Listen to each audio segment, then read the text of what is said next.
Chapter 107. The latest chapter of this book is not finished yet. For more exciting content, please scan the QR code below to download the app. Novels are updated faster. Millions of novels are free to read. Novels with content that can't be found on the internet are available here. After being interrupted by Little Jing Kong, the topic just now was not continued. 7 days later, Gu Jiao went to the medical center again. The medical center was cleared out again. Gu Jiao frowned. She forgot to tell them not to ruin the medical center's business last time. The young guard who was kicked up the tree by Gu Jiao last time had not arrived. He brought the other guards to clear out the medical center first. Gu Jiao was a little angry. Huichun Hall was the only medical center in town. Many patients came to see the doctor every day. If they were all kicked out, it would delay the patient's treatment.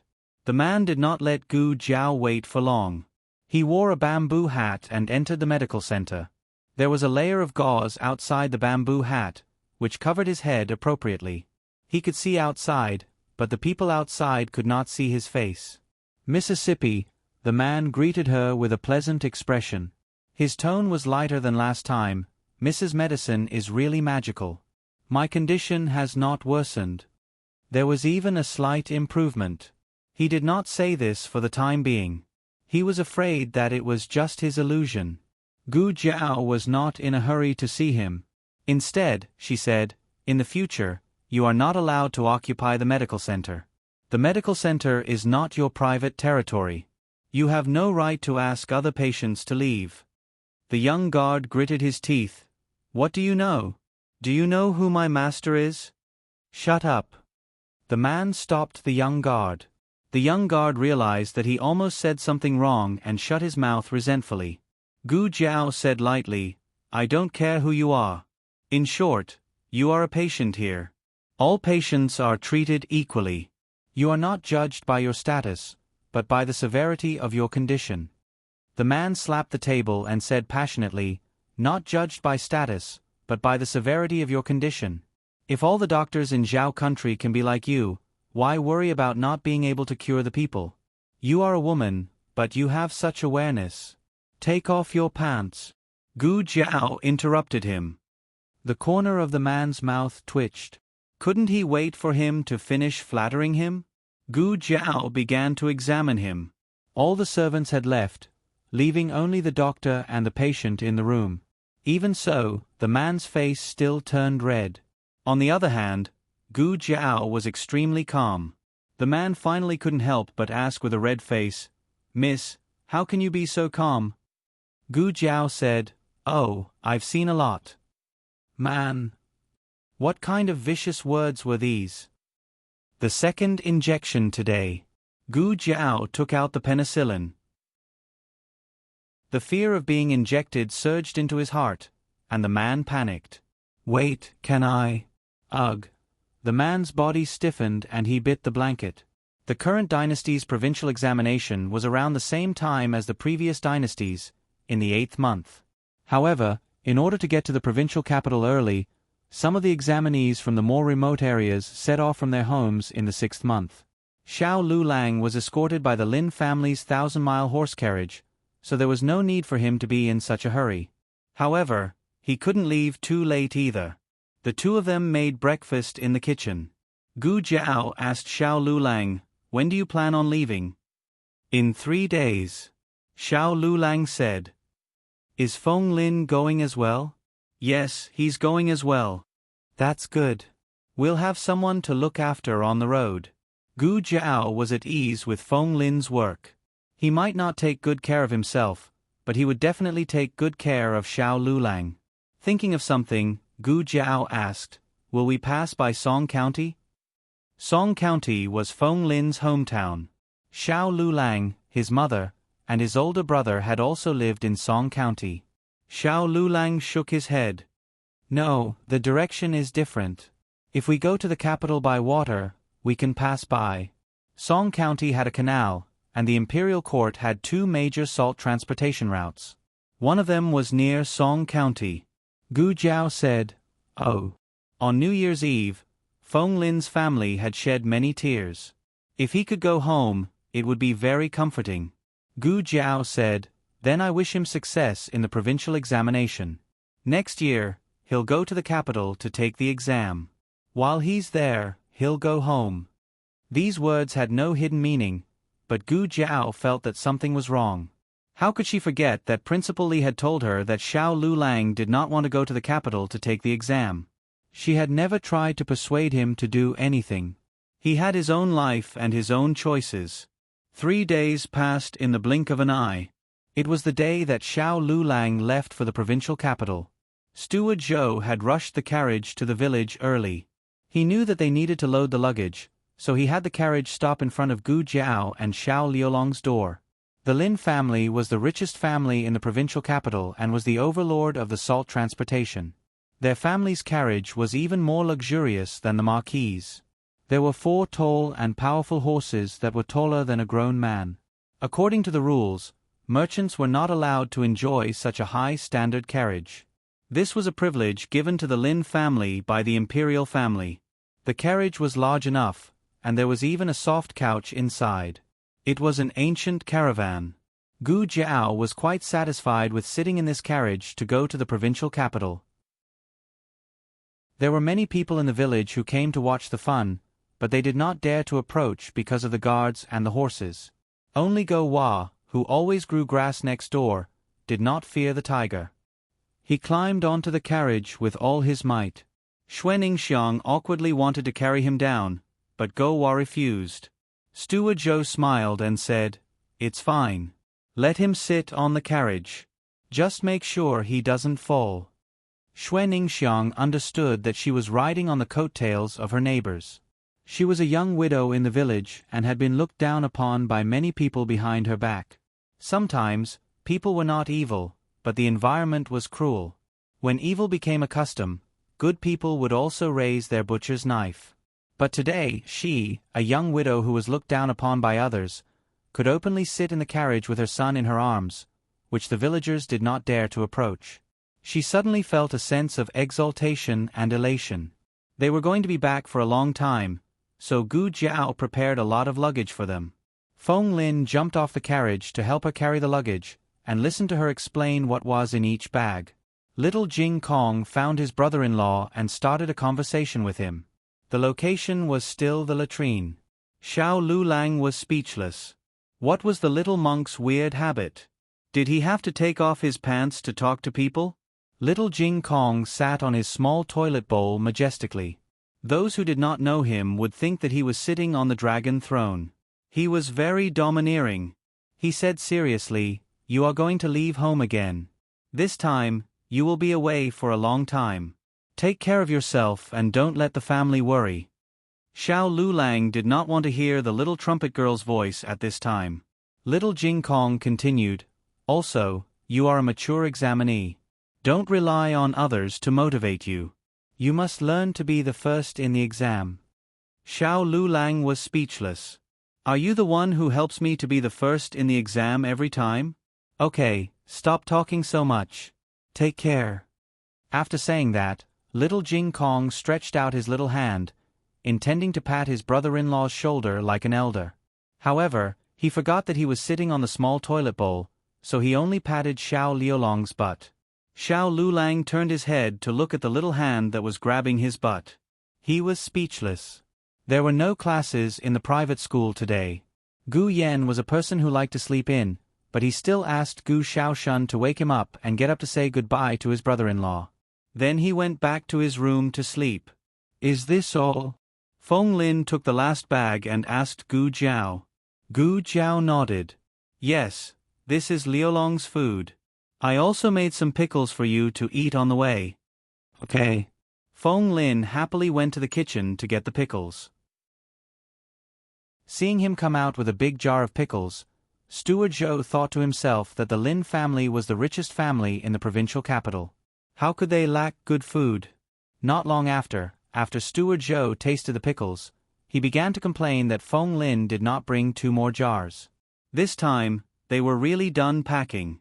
Gu Jiao sent Xiao Lulang to the carriage. Seeing that the carriage was about to leave, Madame Zhou and Gu Doshun, who had not appeared for many days, rushed over. Jiao Nyang. Jiao Nyang.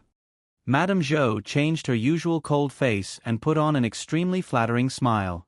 Are you going to the provincial capital? While talking, Madame Zhou and Gu Jiao had already arrived in front of Gu Jiao. Gu Dashun was a little reluctant to come over. Holding the bag, he was a dozen steps behind them. Xiao Lulang frowned slightly. Gu Jiao lowered the curtain, indicating that he did not need to come down. Gu Jiao turned to look at Madame Zhou. What are you doing here? Hey, look at what you're saying. My nephew's son-in-law is going to the provincial capital to take the exam. How can I not send him off? Look, this is a little gift from eldest aunt. As Madame Zhou spoke, she handed a basket of eggs to Gu Jiao. Gu Jiao knew what she was up to and did not reach out to take it. Madame Zhou was embarrassed. She gave her husband a look. Gu Jiao coughed lightly and said to Gu Jiao, Jiaonyang, the journey to the provincial capital this time is long. Liulong's legs are inconvenient. Why don't we let Dashun go with him? They can take care of each other on the way. Who will take care of whom? Gu Jiao asked bluntly. Even if Xiao Lulang was a little cripple, he usually did more work than Gu Dashun, who was able-bodied. Gu Dashun was spoiled since he was young. He did not know anything other than studying. He would be a burden if they brought him along. Gu Zhonghai choked. He was Gu Dashun's biological father.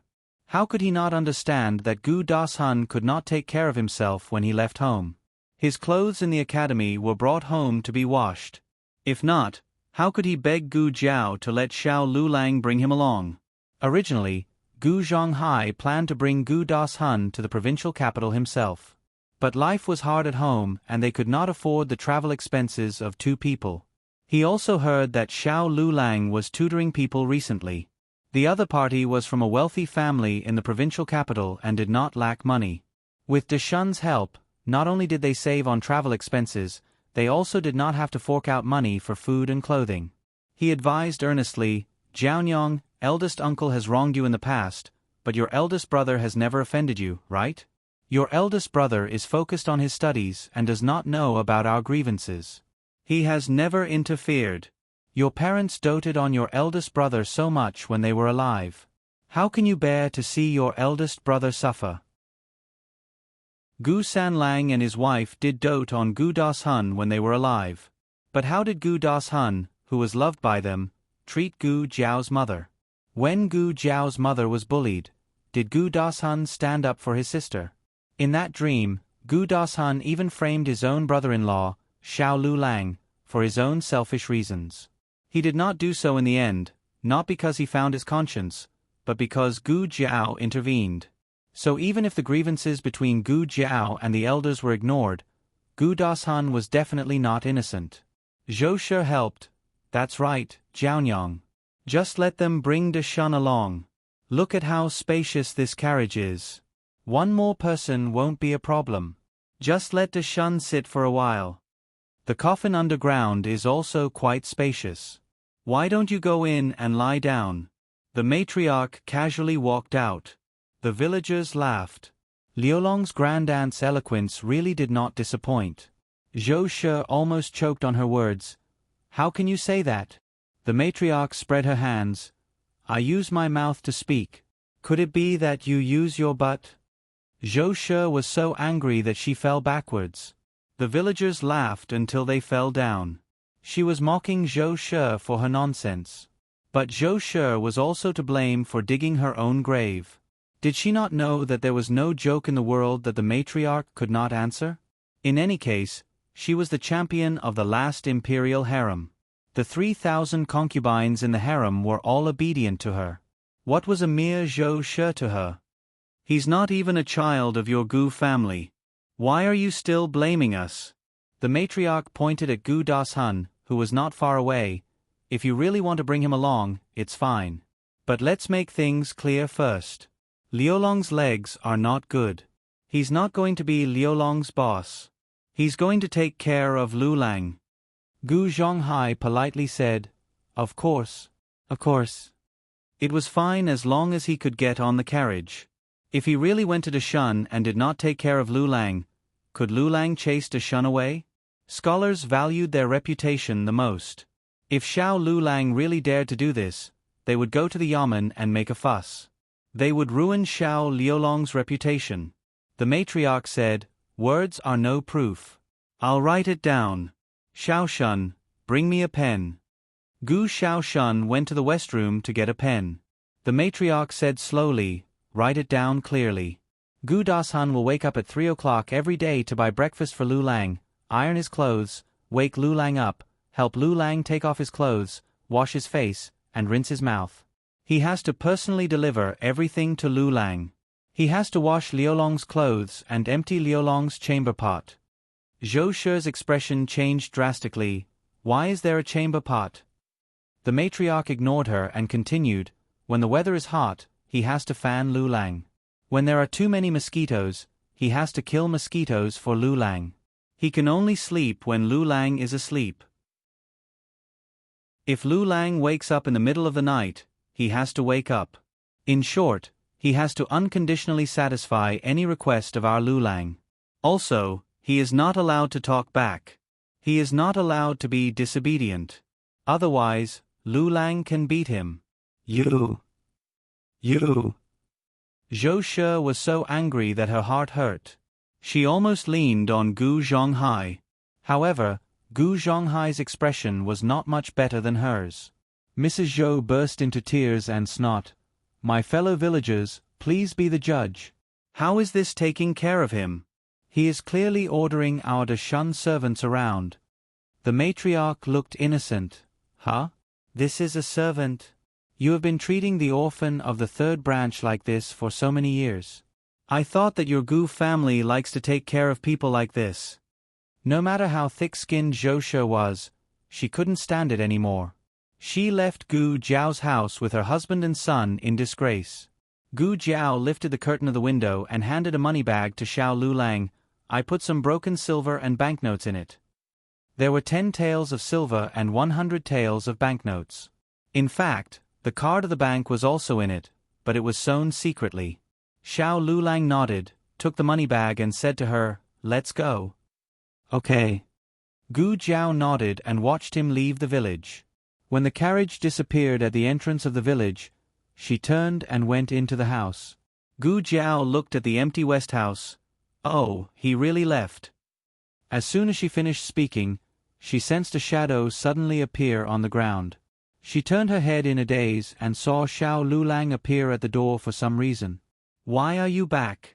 she asked with her eyes wide open. Xiao Lulang stared deeply at her. "I left something behind."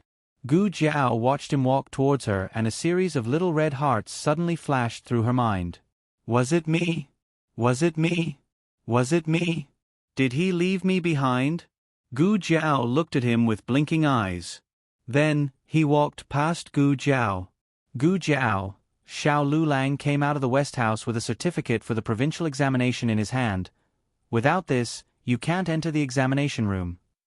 Gu Jiao opened the door expressionlessly. "Take care. I won't see you out." Xiao Lulang looked at her and a light flashed in his eyes. After he left the house, he suddenly stopped. "If I said that no matter what the final result is, I won't go to the capital for the examination, would you still think that I need to go to the provincial examination?" "Yes." Gu Jiao said firmly as she looked at his back. "I hope that you won't go to the capital in the future because you choose not to go, not because you don't have the qualifications to go." Xiao Lulang clenched his fists and a complicated look flashed through his eyes. "Then Gu Jiao smiled, "if there's trouble or danger, I'll protect you." He didn't mean that, but... Xiao Liulong's chest inexplicably filled with a strange emotion. This time, he really left on the road. Gu Jiao returned to the West House and found that there was an extra envelope on the table. Gu Jiao opened it and a matching card of the bank fell out. "You found it so quickly." Dropping the examination card was a lie, but returning the matching card of the bank was real, right? There was also a small note in the envelope. Gu Jiao could recognize quite a few words by now. She opened it and saw the words written in clear handwriting, "Don't live in the Lin family, don't be jealous." The word, jealous, was written in a particularly bold and forceful manner. Gu Jiao frowned strangely. Why did she feel a little smug from the plain handwriting? The latest chapter of this book is not finished yet. For more exciting content, please scan the QR code below to download the app. Novels are updated faster and more complete. Millions of novels are free to read. Novels with connotations that can't be found online are all available here. https://www.zhbqg.com/89642_826/115345323. HTML Genius memorized this site's address in 1 second. www.zhbqg.com Biku Gu mobile reading website, zhbqg.com. Chapter 108. The latest chapter of this book is not finished yet. For more exciting content, please scan the QR code below to download the app. The novel is updated even faster. Millions of novels are free to read. Novels with connotations that can't be found online are all available here. Gu Jiao went to the medical center. Today was the day of the follow-up visit with the mysterious person. The other party had been waiting at the Huichun Hall for a long time. This time, he didn't let people clear the medical center. Gu Jiao came a little late to see Xiao Lulang off, so she made the other party wait for a long time. The young god's face was completely dark. "Humph, you're the first person who dares to make my master wait." Gu Jiao spread her hands. "Oh, I'm honored." The young god turned his face away. Gu Jiao entered the side room. The man wore a bamboo hat with a veil that covered his face, but his noble temperament couldn't be concealed. He was still guarded by 2 effeminate servants. After seeing Gu Jiao a few times, the servants were already used to her rudeness. When they saw Gu Jiao sitting down without even greeting their master, they could only criticize her in their hearts, but they didn't dare to say anything sarcastic. There was no other reason.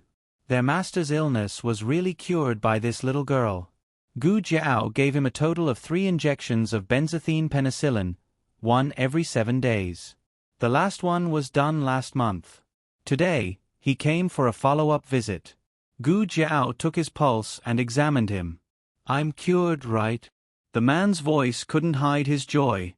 Gu Jiao took off her gloves and said to him, "You seem to be recovering well, but you need 2 years before you can be considered completely cured. It's not suitable for a follow-up visit." The man was silent. Gu Jiao noticed that his mood was different from a few days ago. "What's wrong? You can't follow up?" The man smiled and said, "To be honest, I have to leave."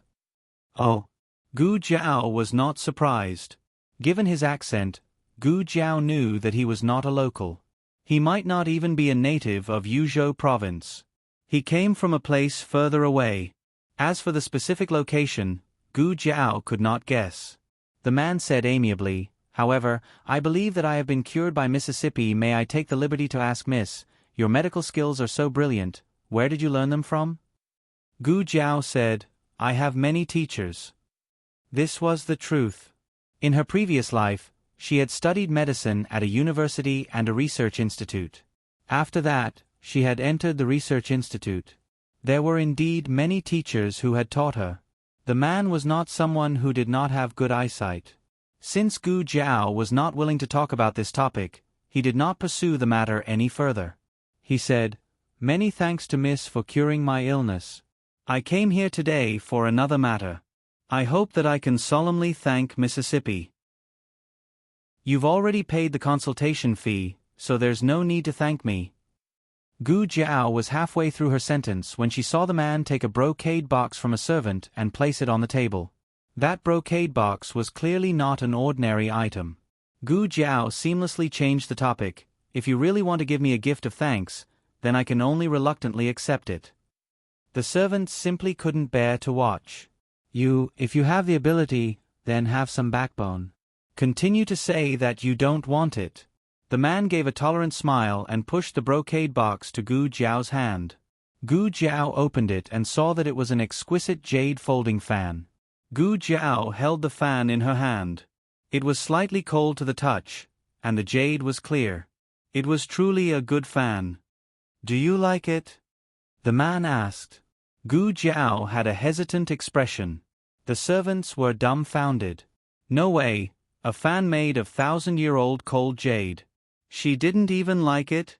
If you don't like it, you can exchange it for something else. The man gently said. "Oh, then do you have a fan made of gold?" Gu Jiao asked. The servants couldn't help but tremble. "You really don't know how to be polite. You want to exchange it for gold, but is gold worth as much as it? Country people really don't know much." The man smiled and said, "I don't have a gold fan, but I have other gold things here." After saying that, he called one of the servants over and whispered a few words in his ear. The servant's eyes widened. "Master, this is not appropriate, right?" "That is." The man didn't treat the servant as nicely as he treated Gu Jiao. "Just take it." "Why are you talking so much nonsense? After going to Jiangnan, I found that you have other abilities. You are more talkative." "Yes." The servant didn't dare to neglect. He glared at Gu Jiao with hidden bitterness and went to the carriage to take a new small box. It was actually a Huarong Road made of pure gold. Huarong Road was a kind of ancient intellectual toy. Many shops sold it, but it was all made of wood. Gu Jiao saw a gold one for the first time. It was fun and sparkling. Little Jing Kong would definitely like it. Gu Jiao nodded with satisfaction. The man looked at her serious little face and finally had a little expression. He couldn't help but laugh. "Miss, do you like gold or Huarong Road?" Gu Jiao said, "It's not me who likes it. It's my younger brother who likes it." The man smiled. "Miss, you have a younger brother?" Gu Jiao pointed with her fingers. "Not one, but 3. "Man, then it doesn't seem good to only give one." The man gave Gu Jiao 2 more gifts. The servants at the side all felt their master's pain. "Why didn't you say it was good? Didn't you kill the conversation? Had he dug his own grave? There was no one to talk about it. It was you who cared about your face." When Gu Jiao left the medical center, there were 3 more luxurious gift bags in the small basket. The man cupped his hands at Gu Jiao at the gate of Huichun Hall. "Miss, we will meet again." Gu Jiao glanced at him. "We will meet again. What's wrong with you?" After that, she carried the small basket and disappeared into the crowd without looking back. The servant was furious. He gritted his teeth and said, "Master, look at her." The man was also a little startled. After all, no one dared to talk to him like that for many years. But he was in a good mood after he understood and laughed. "Yes, what's wrong with me? Why do I want to see a doctor? Isn't it good to be healthy?" "Master, it's time to go back to the capital. Let's go." After Gu Jiao left Huichun Hall, she set off for the only iron shop in town. This iron shop had been open for more than 20 years and could be considered an old shop. Gu Jiao had just walked to the door when she heard the sound of iron being hammered. The iron shop's business was very good. The blacksmiths were so busy that their feet didn't touch the ground. There was no counter in the shop. Gu Jiao called a waiter and asked, "I ordered iron here last month. Today is the day of delivery." The waiter carried a heavy basket of iron ore and shouted into the hall, "Old Wang, someone is here to pick up the goods." "Coming, coming." A blacksmith drenched in sweat hurriedly ran out. He had a handkerchief around his neck. He wiped the sweat off his face with the handkerchief and looked at Gu Jiao. "Who wants to pick up the goods?" "You." Last time, it was Huichun Hall's coachman who ordered the goods, so the old blacksmith didn't recognize her. Gu Jiao made a sound of acknowledgement and handed the cards to him. There weren't many scholars in ancient times and not many blacksmiths were literate. Therefore, they used matching cards. Each pair of cards had a corresponding number on it. Based on the number, one would know which batch of goods it was. "You haven't finished this," the old blacksmith said with a frown. Gu Jiao said, "But last time, you said you would pick up the goods today." The old blacksmith used the handkerchief to wipe his sweat and said, "But it really isn't finished. We can't do anything about it. How much longer will it take?" Gu Jiao asked. This. The old blacksmith thought for a moment, 1 or 2 months. Gu Jiao was puzzled. That long? I didn't ask for too many farm tools, right? The old blacksmith sighed and said, It's not yours. Last month, my shop received a job before yours. It's about 1,000 pieces of ironware for mining iron ore. How can a small blacksmith shop like ours make it in time? We're still short of half. We don't have enough manpower and we don't have enough furnaces. Old Wang. It's time to forge. One of the blacksmiths shouted from inside. Hey. Coming. The old blacksmith shouted into the shop and then turned to Gu Jiao and said, Miss, you should come back next month to take a look. Gu Jiao didn't want to wait that long. After the old blacksmith went in, she also went into the shop. The shop assistants and blacksmiths were so busy that no one paid attention to a little girl. In all fairness, the blacksmith shop had a lot of manpower. According to this number of people, it was more than enough to make 1,000 pieces of iron a month. Then the problem shouldn't be the shortage of manpower. Gu Jiao looked at their blast furnace and suddenly found the problem. Smelting iron required an extremely high temperature. In order to reach this temperature, blast furnaces generally used blowers. Gu Jiao thought that the iron shops of this dynasty also used water pipes to blow the furnace. Who would have thought that it was the most primitive method of blowing the furnace by human power? The biggest disadvantage of human power blowers, commonly known as human power blowers, was that each port only had one tuo bag made of horse skin. Every time the human power blowers, the tuo would close once. And a blast furnace had about 4 to 6 ports. In other words, a blast furnace could blow up to 6 times at the same time. This efficiency was much lower than that of water pipes. Water pipes were driven by water power. Every time the water wheel rotated, the tuo could close several times. Not only did it save a lot of time, but it also saved manpower. Gu Jiao told the old blacksmith her idea. The old blacksmith was very surprised. How could a little girl dressed in cloth know this? After being surprised, he said, I've seen what you said. It's only available in the Imperial Court's blacksmith shop. There were no craftsmen who could make water pipes. I can do it, Gu Jiao said. The old blacksmith was shocked. Gu Jiao thought for a moment, but what I'm going to do next is not water pipes. Gu Jiao said a name. What box? The old blacksmith said that he had never heard of it. Do you have paper? Gu Jiao asked. Ah.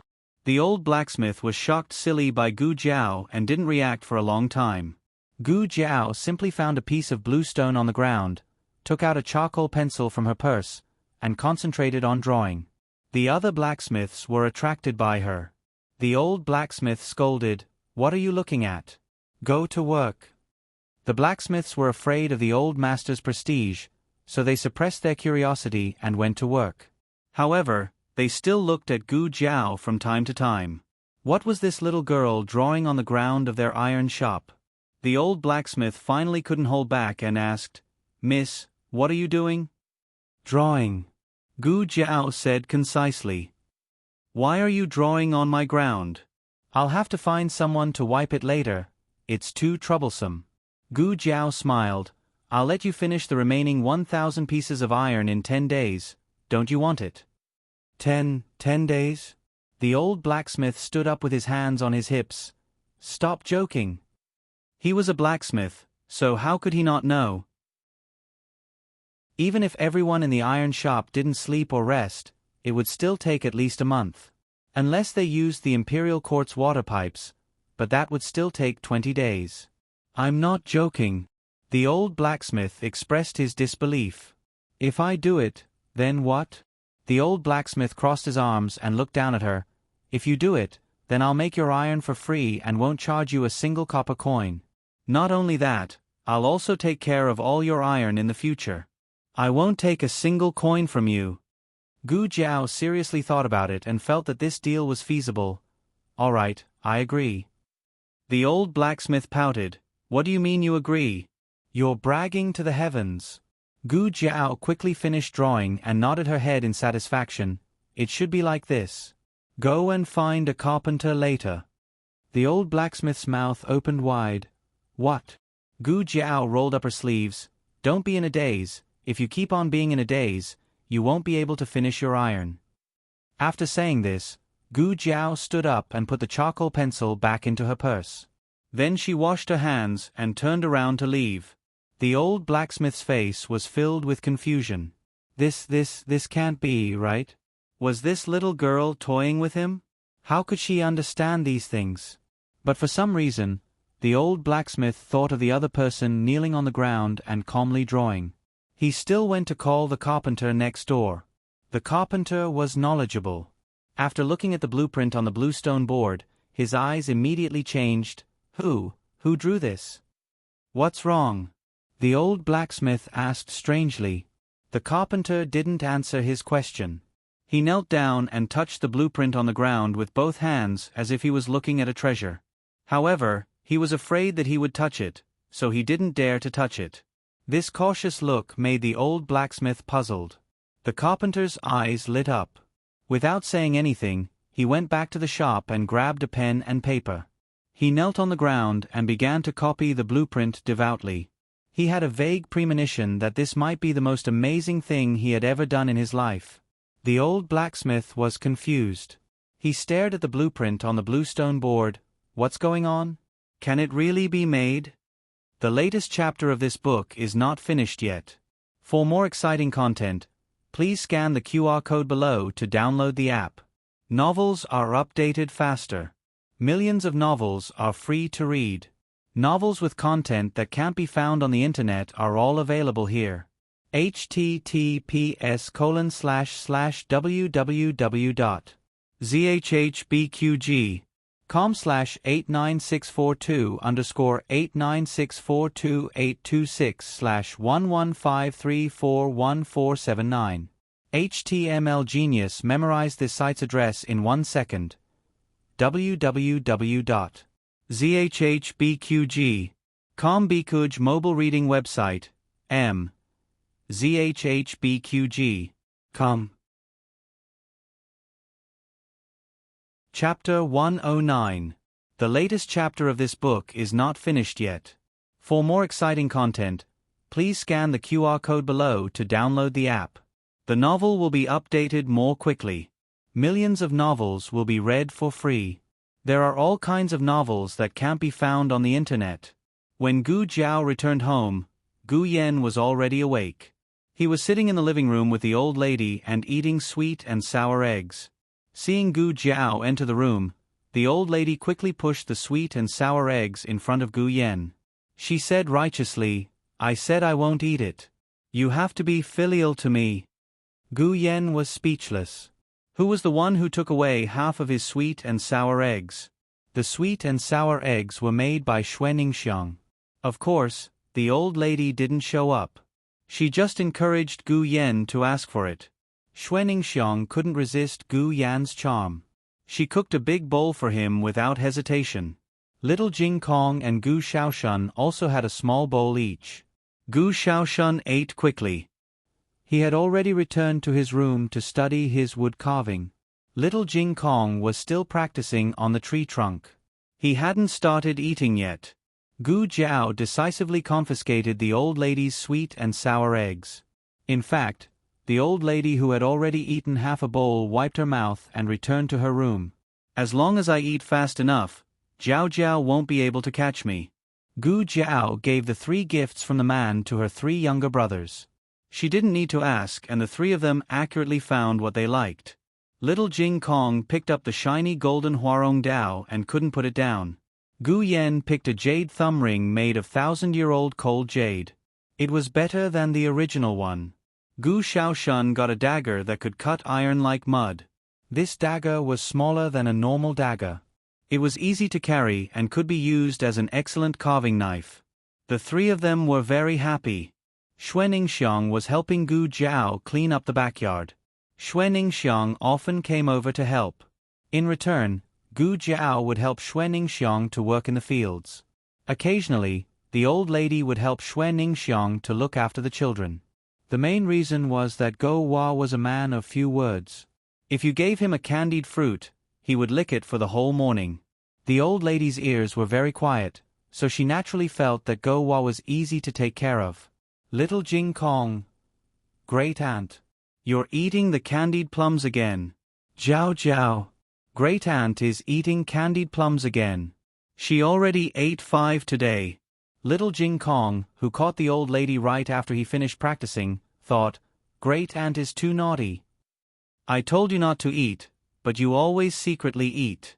The old lady's hands trembled. Stinky little monk. Xuening Xiong came here today to look for Gu Jiao. Jiao Nyang, Go Wa's second uncle, sent us a letter again. Help me read it. Xuening Xiong handed a folded envelope to Gu Jiao.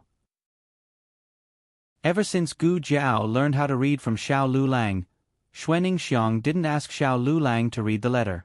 Gu Jiao opened the letter and glanced at it. What's wrong? Xuening Xiong asked. Gu Jiao said, Oh, this letter is different from the previous one. It seems to be written by Go Wa's second uncle himself. Xuening Xiong's eyes lit up. Really? His second uncle also knows how to write? Gu Jiao looked at her proud face and didn't have the heart to tell her how she could tell that it was written by himself. It was because his handwriting was too ugly. It was even uglier than her calligraphy. Moreover, the words he used were very immature. It was at the level of a primary school student. However, it was still able to express the meaning clearly. The letter said that Go Wa's second uncle was promoted and became the Deputy General's personal guard. Although he was only a small soldier, it was still a great honor to be able to follow the Deputy General. However, because of this, his original plan to visit his family this year would have to be cancelled. He would have to follow the Deputy General back to the capital to report on his work. The Deputy General only brought 100 personal guards. He is one of them. It's a rare opportunity, Gu Jiao said. However, these words didn't comfort Xuening Xiong. Xuening Xiong's expression darkened. After Go Wa's father passed away, the person my mother missed the most was Go Wa's second uncle. My mother hoped day and night that he would come back to see her. When she heard that he might pass by our village this year, my mother was so happy that her old leg almost recovered. Now that he isn't coming back, how do you want me to explain this to my mother? Xuening Xiong was only 2 years older than Gu Jiao. In her previous life, she would still be a young high school student. Now, she was already a sister-in-law, mother, and daughter-in-law. Gu Jiao didn't know how to comfort her. She continued to read, Go Wa's second uncle also sent you some money. He said that your birthday is coming soon and wants you to use the money to buy 2 sets of jewelry. It's a total of 20 taels. Xuening Xiong worriedly said, Why did he send so much money? Did he not eat properly? He gave all the money to the family. Gu Jiao knew how to comfort her. Don't worry. He won't starve in the military camp. It's just that he doesn't have anywhere to spend the money, so he sent it all back. Xuening Xiong slightly relaxed. Gu Jiao continued to read, Go Wa's second uncle said that he doesn't want you to farm anymore. The money he gave you is enough for you, your mother, and Go Wa to spend. You can rent the land to the villagers for a cheap price. Xuening Xiong hurriedly said, How can that be? We have to save up the money and use it for him to get married in the future. Gu Jiao thought, A man wants to buy jewelry for you. Do you really not have any other thoughts? After lunch, Xuening Xiong went to the bank to get the money. Go Wa hugged her thigh and refused to let go. Xuening Xiong had no choice but to take Go Wa with her. There weren't many people in the bank. Xuening Xiong waited for a little while before she received the 20 taels of silver. She put the money into the cloth bag, carried Go Wa on her back, and hugged the cloth bag in her arms.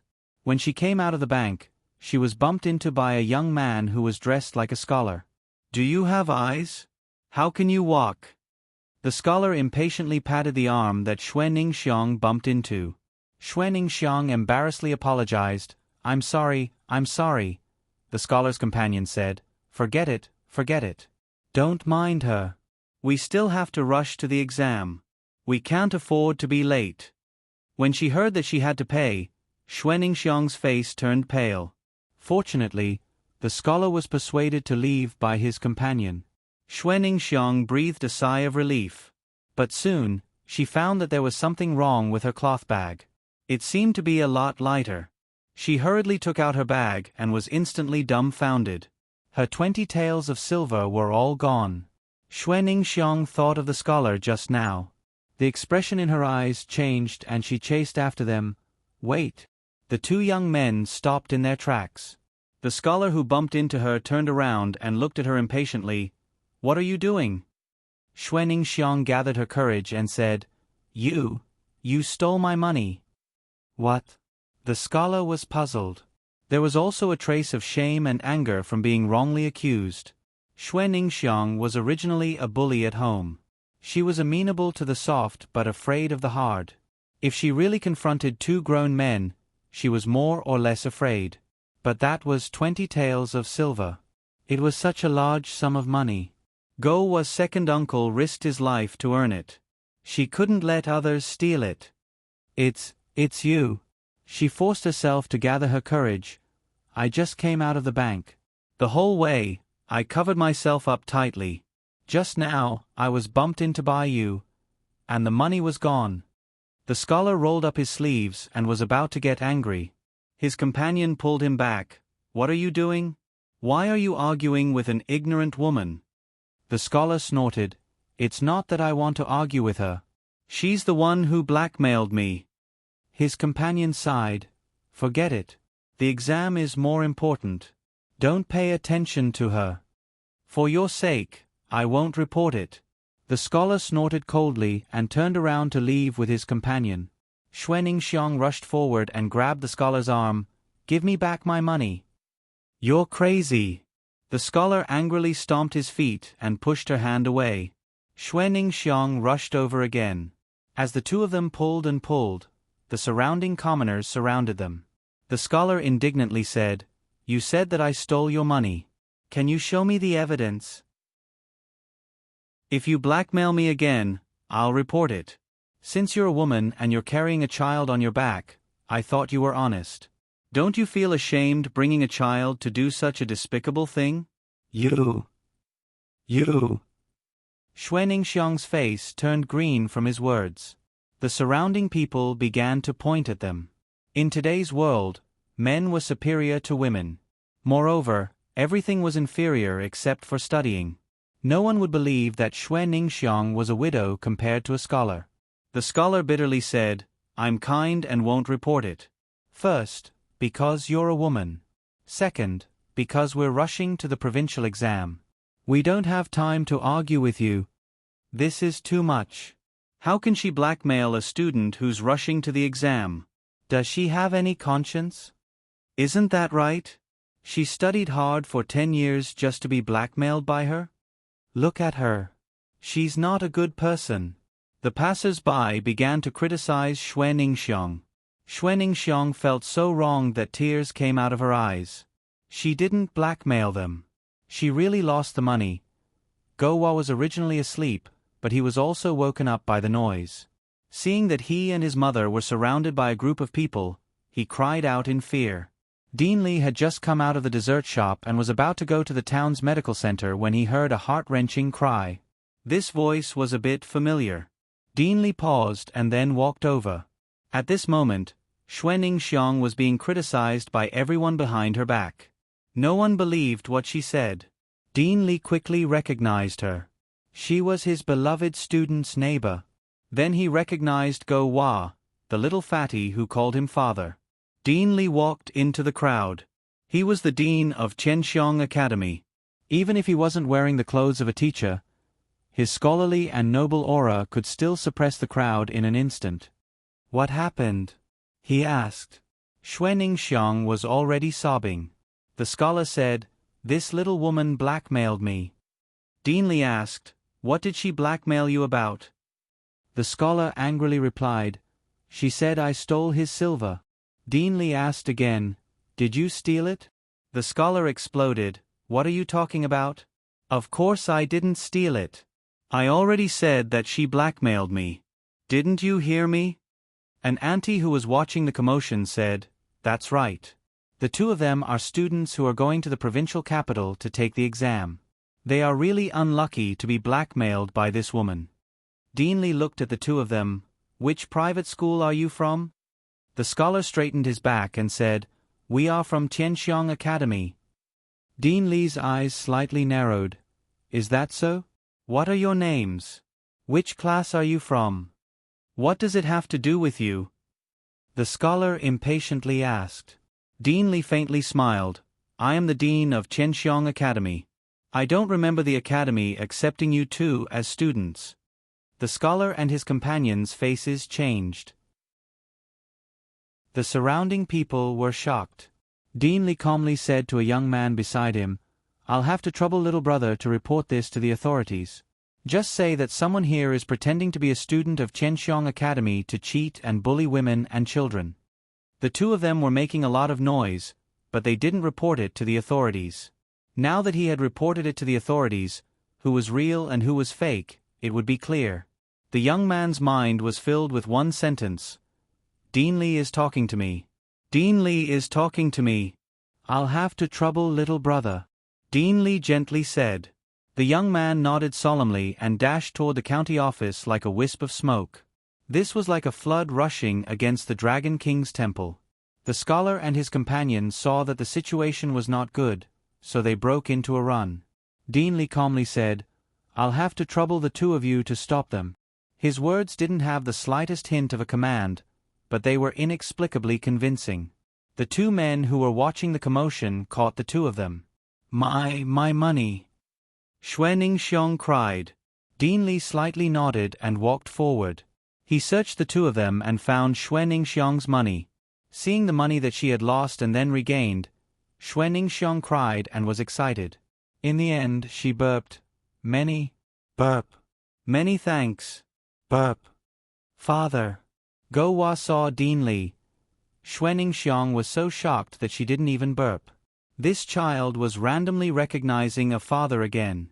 Deanly was a mature and experienced man.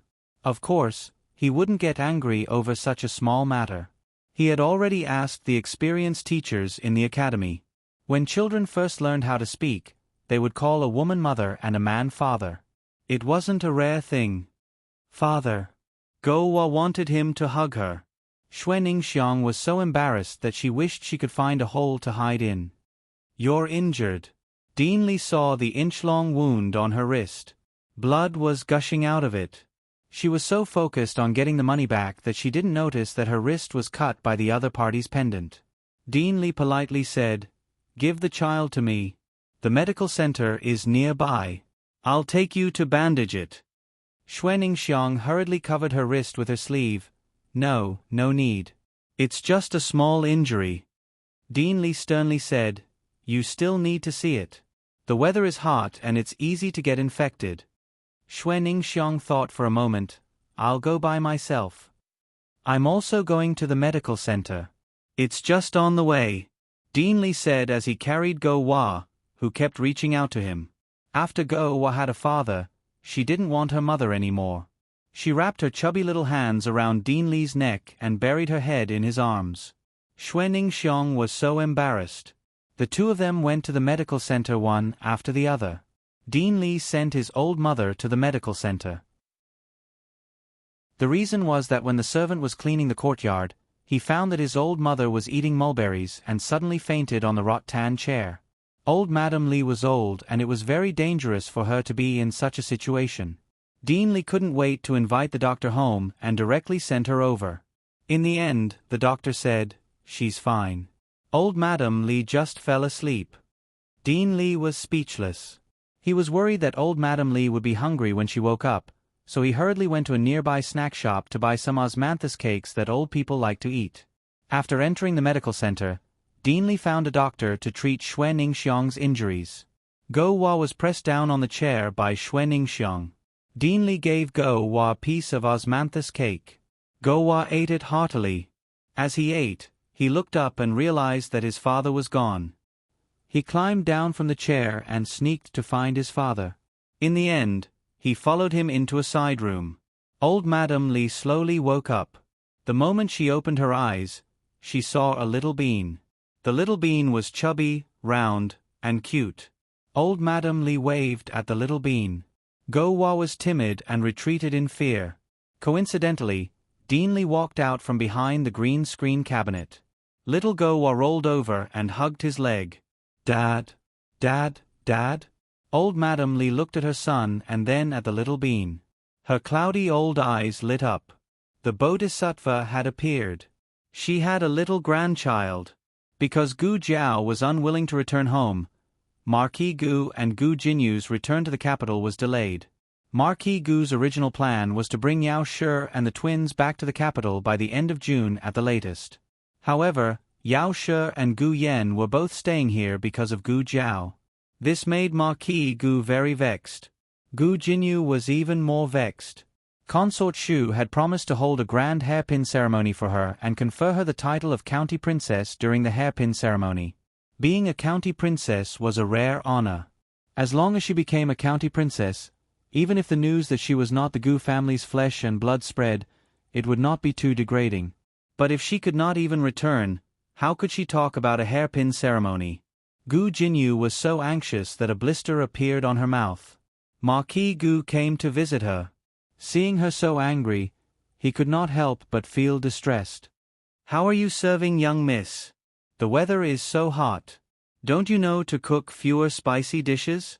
A young servant girl said, Marquis, we're innocent. Young Miss's diet has been very light recently. Young Miss is angry because she is depressed. Gu Jinyu sighed. Don't speak nonsense. You can all leave. Yes. The servant girls left. Gu Jinyu said to Marquis Gu, Father, daughter is really fine. Marquis Gu frowned and said, Nonsense. You just have something on your mind. You haven't smiled recently.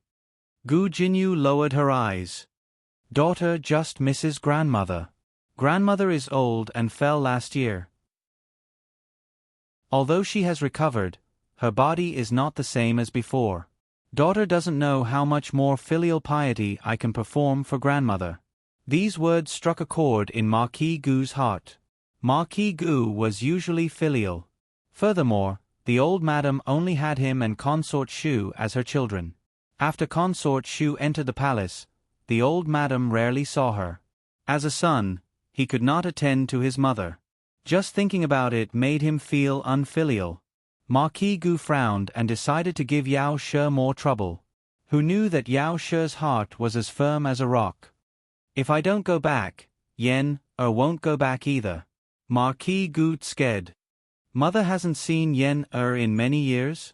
Yao Shi said, but she doesn't like Yen either. Marquis Gu retorted, when did mother not like Yen Yen is her grandson. She dotes on him too much. But she did not dote on her 3 precious grandsons as much as she did on her previous 3. The previous Marchioness and the old madam were of the same clan. According to seniority, she called the old madam aunt. The marriage between the 2 families made them even closer. The old madam naturally doted on her children. In addition, her 3 sons had lost their mother early. The old madam's heart ached. Thirdly, the old madam looked down on Yao Shi's birth. When Yao Shi gave birth to the sick Gu Yan, the old madam felt that it was Yao Shi's own illness that implicated the Gu family's descendants. At first, the old madam treated Gu Jinyu indifferently. However, Gu Jinyu was too outstanding and gave face to the Marquis Fu. Imperial concubine Shu also thought highly of her. Only then did the old madam gradually change her opinion of Gu Jinyu. Marquis Gu's rebuttal did not have much confidence. He cleared his throat and said, but Jinyu is about to become of age. How can mother not be at her side when she holds the ceremony? Yao Shi said, then holding it in the villa is the same. Marquis Gu said, I can't always stay in the villa. If mother is here, father must also be here. Yao Shi thought for a moment. How about you return to the capital first and come back on the day of your birthday? Marquis Gu. Why was it so hard to kidnap his wife and children back to the capital? Marquis Gu used all kinds of tactics, but Yao Shi refused to relent. Marquis Gu, what exactly will it take for you to return to the capital? Yao Shi said seriously, "If I return on Jiao, I will return." Marquis Gu. How could that girl possibly return? Gu Jinyu came to deliver ginseng soup to Yao Shi and inadvertently heard the two's conversation outside the door. The young maidservant was also present. The young maidservant served Gu Jinyu and already knew about her and Gu Jiao's past. The young maidservant complained on behalf of her mistress. Why did eldest young miss only return to the capital after madam? Could it be that second young miss is not madam's child?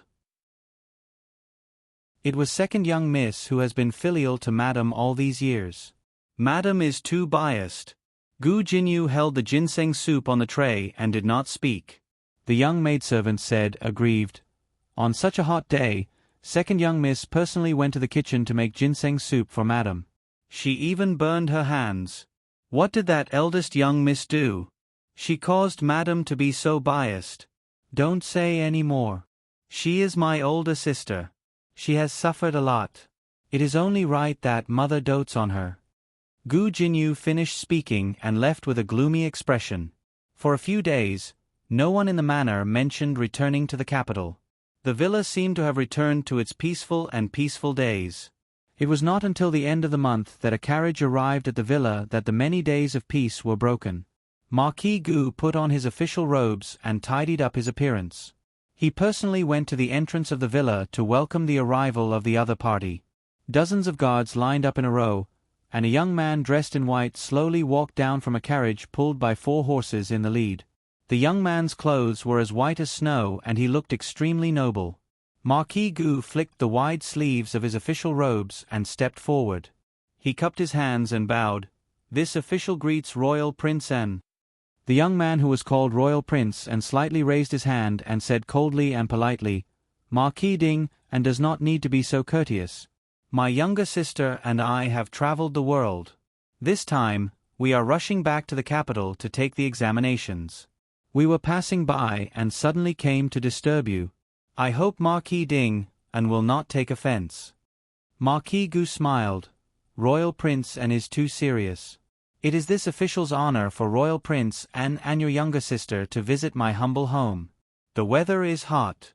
How about Royal Prince and young Miss Zhuang move to the villa and speak inside?" Royal Prince nodded and slightly turned his head. He said to the carriage behind him, "Why haven't you alighted yet?" The curtain of the carriage was lifted and a mischievous little girl stuck her head out. Her eyes darted around as if she was curious. She then jumped down with the help of the servants. She came to Royal Prince and sighed, "Older brother, is this the villa with the hot spring?" "Greetings Marquis Ding N." Royal Prince and said to his younger sister. The little girl curled her lips and bowed to Marquis Gu. Marquis Gu's title was below Royal Prince Anne's. Although the little girl was his younger sister, she did not have a rank. According to the rules, she should have bowed to Marquis Gu. However, putting etiquette aside, the little girl's status was too high. Although she bowed due to her older brother's authority, her attitude was not very respectful. Marquis Gu smiled and acted as if he did not see anything. He amiably led the brother and sister into the villa. Inside the villa, Yao Shi and Gu Jinyu also received the news. They were female and could not go out to welcome them. Thus, they waited in the Listening Wave Pavilion's reception pavilion for Royal Prince, and Yao Shi had left the capital for many years and did not care about the situation in the capital. She had never heard of this Royal Prince, and Gu Jinyu patiently told her about this Royal Prince and's legendary life. He is Imperial Tutor Zhuang's grandson. He is only 18 years old this year. He was conferred the title of Prince at 18? Yao Shi was very surprised. Even imperial princes and Qin Wang were rarely conferred the title so early. Gu Jinyu shook his head. He was not conferred the title of Royal Prince at 18. He was conferred the title when he was 8. However, this conferment was not his good fortune. Rather, it was his misfortune. 10 years ago, the country of Zhao and the country of Chen fought, and the country of Zhao lost. The country of Chen proposed to use the crown prince of Zhao as a hostage. The emperor could not bear to part with his son, and the court officials were all against it. At this time, Imperial tutor Zhuang stepped forward and was willing to let his most outstanding grandson replace the crown prince as a hostage in the country of Chen. If it was any other official's son or grandson, the country of Chen probably would not have agreed. However, the Zhuang family was the Empress Dowager's maternal family. Imperial tutor Zhuang was the Empress Dowager's elder brother. His grandson was Empress Dowager Zhuang's grandnephew. Everyone knew that Empress Dowager Zhuang had been in charge of politics for many years. Her power was greater than the emperor's. Using her grandnephew as a hostage was not much less than the crown prince. Thus, the emperor conferred the title of Imperial tutor Zhuang's grandson as Royal Prince An and used his status as a prince to enter the country of Chen as a hostage. It was not until 3 years ago that the two countries fought again. This time, the country of Chen lost and Royal Prince An finally returned to the country of Zhao. There were many stories of Royal Prince An in the capital. Gu Jinyu had only heard of them and had never seen him in person. She was curious, but her expression was respectful and courteous. She did not overstep her boundaries. When Marquis Gu's group finally arrived at the reception pavilion, Yao Shi and Gu Jinyu finally bowed to Royal Prince and Yao Shi had her eyes lowered the entire time. Gu Jinyu was still young. No matter how well-behaved she appeared, she could not help but glance at the other person curiously. Then she froze. How could there be such a handsome man in the world? He was noble but not arrogant. He was elegant and refined. His every movement was noble and there was a hint of otherworldly immortality. "This is my wife, Yao Shi. This is my daughter," Marquis Gu introduced. Royal Prince An nodded slightly. "Madame Gu, Miss Gu." Miss Zhuang walked forward. "You are Gu Jinyu?" "I know you." Gu Jinyu was slightly stunned. Yao Shi and Marquis Gu also looked at Miss Zhuang in astonishment. Miss Zhuang raised her eyebrows and said, "My fourth uncle praised your handwriting. He said that among people of the same age as me, your handwriting is the best." Miss Zhuang's fourth uncle was the provincial governor of Pingcheng Prefecture, Zhuang Xianji. Miss Zhuang smiled coldly. Bring me a pen. I want to compete with you." The latest chapter of this book is not finished yet. For more exciting content, please scan the QR code below to download the app. Novels are updated at a faster rate. Millions of novels can be read for free. Novels with connotations that cannot be found online can be found here. https://www.zhbqg.com/89642_826/115311140. HTML Genius memorized this website's address in 1 second. www.zhbqg.com Biku Gu mobile reading website, zhbqg.com. Chapter 110. The latest chapter of this book is not finished yet. For more exciting content, please scan the QR code below to download the app. Novels are updated even faster. Millions of novels are free to read. Novels with a deeper meaning that could not be found online are available here. This was very awkward. Gu Jinyu's handwriting was famous in the capital for being outstanding. Although this Miss Zhuang was Provincial Governor Zhuang's niece, she would probably lose badly against Gu Jinyu. Miss Zhuang did not look like a magnanimous person. If she lost badly, she might make things difficult for Gu Jinyu. Marquis Gu looked at Prince An for help, hoping that he could stop his sister. But Prince An had no intention of speaking at all. Marquis Gu secretly broke out in cold sweat. He gave Gu Jinyu a look without batting an eyelid, hoping that Gu Jinyu would deliberately lose to Miss Zhuang. When Yao Shi saw Miss Zhuang making things difficult for Gu Jinyu, she inexplicably thought of Gu Jiao. Gu Jinyu was a daughter who grew up in the Marquis's household, but she could still make things difficult for her. If Gu Jiao, who grew up in the countryside, returned to the capital, would she not encounter this kind of situation? The group entered the reception hall.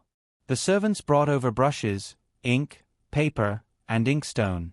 "How does Miss Zhuang want to compete?" Gu Jinyu asked in a neither servile nor overbearing manner. Miss Zhuang raised her eyebrows and said, "Each of them will write a poem.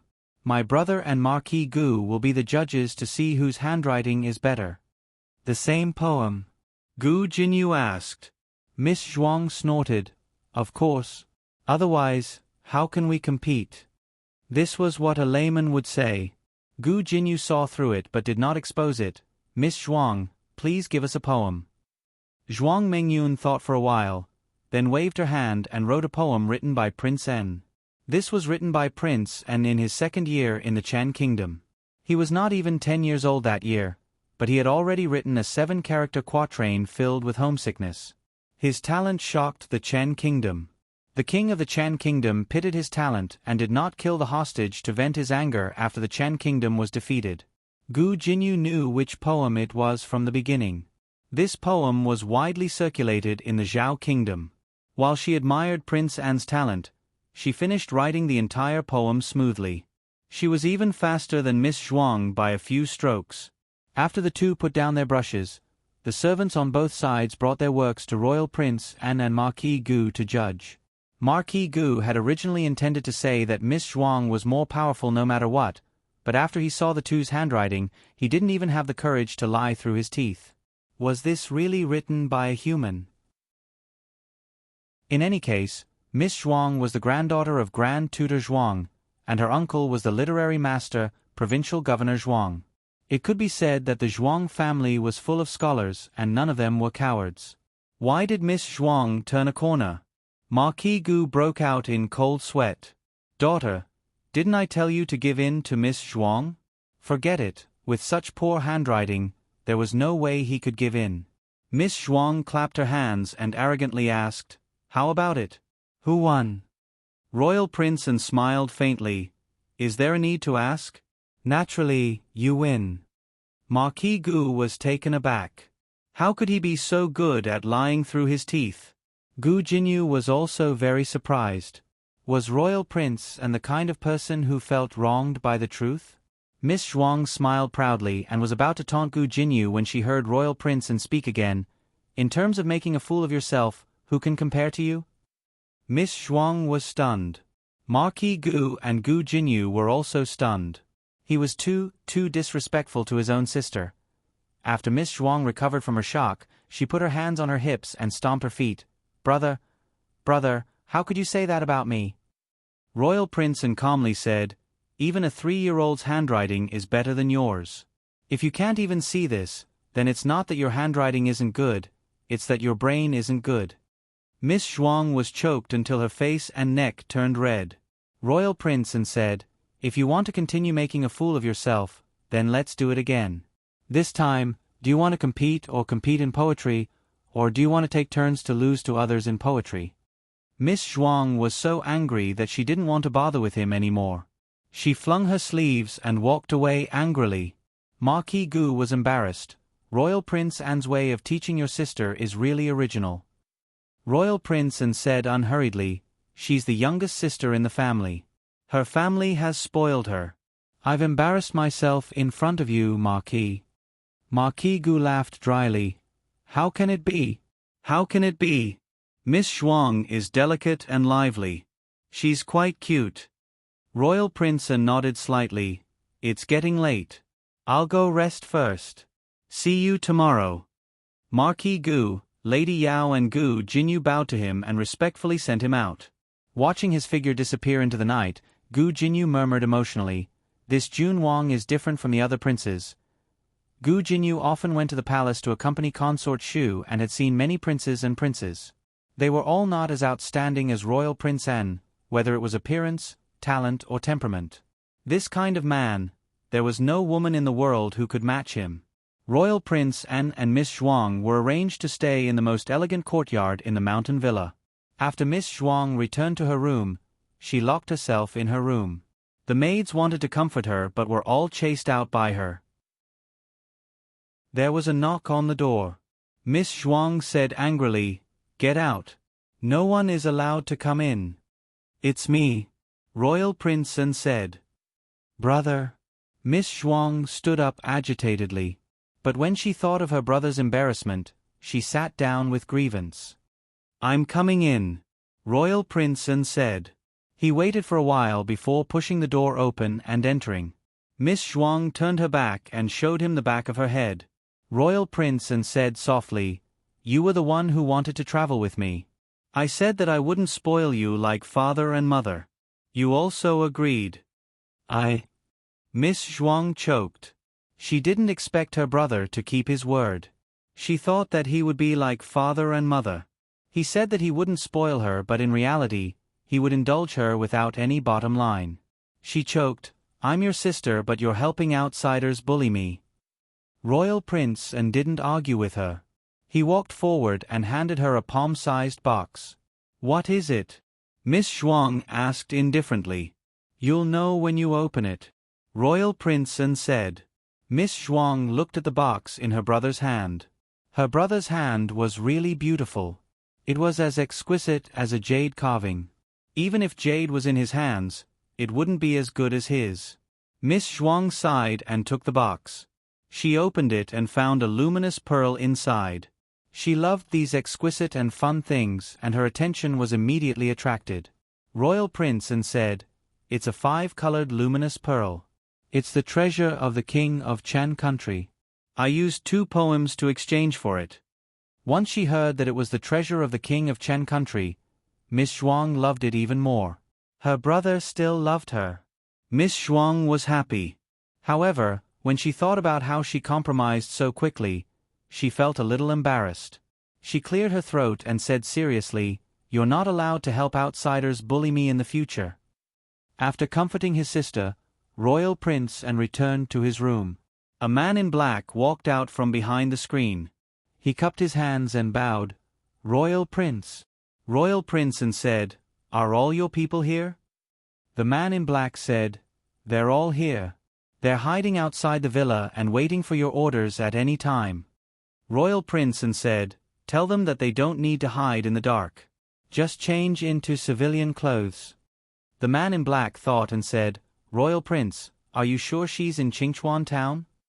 Royal Prince An thought for a moment and said, "Previously, His Majesty's people lost news of the Empress Dowager in Qingchuan town. In other words, the Empress Dowager did wander here. As for where she went, we still need to find her carefully." The man in black hesitated and asked, "Did the Empress Dowager really get leprosy?" Royal Prince An said, "Yes." The man in black frowned and said, "But His Majesty's people have already turned the town upside down. They even searched the villages under his rule. They didn't find anyone suspicious. Could it be that the Empress Dowager is already dead?" Royal Prince An's eyes were deep and dark. He said, "If she's alive, I want to see her. If she's dead, I want to see her corpse. No matter what, search her again." Everyone thought that this royal prince was ignorant of worldly affairs and was a weak young man who only knew how to play with words. However, if he was as weak as he looked on the surface, how could he live well after being a hostage in Chen country for so many years? No one knew how much the royal prince had suffered in Chen country. The royal prince didn't even tell his biological parents. However, the man in black stayed by the royal prince's side and witnessed the royal prince's dark days with his own eyes. He knew the royal prince's methods better than anyone else. Once he made up his mind to do something, he would definitely do it to the end. Because Miss Zhuang felt embarrassed when she lost to Gu Jinyu in the competition, she decided to ignore Gu Jinyu. However, even though she didn't look for him, he came to find her. "What are you doing here?" The next morning, Miss Zhuang looked coldly at Gu Jinyu, who suddenly appeared in her courtyard, and questioned him angrily. Gu Jinyu smiled. "I'm here to deliver a copybook to Miss Zhuang." Miss Zhuang's expression changed. "You still dare to mention copybook? You're here to humiliate me, aren't you?" Gu Jinyu shook his head slightly and said with a gentle smile, "Miss Zhuang, you're mistaken. Why would I humiliate you? I saw Miss Zhuang's calligraphy yesterday and realized that the problem doesn't lie with Miss Zhuang." Miss Zhuang's interest was piqued. She raised her eyebrows and asked, "What do you mean?" Gu Jinyu said tirelessly, "Miss Zhuang's strokes are impressive. A normal girl style is too small and doesn't suit Miss Zhuang's strength. If Miss Zhuang changes her handwriting, you'll definitely be able to create a majestic feeling. Everyone liked to hear good words, and Miss Zhuang was no exception.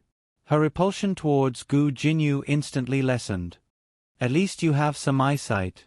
I've always felt that there was something wrong with the handwriting.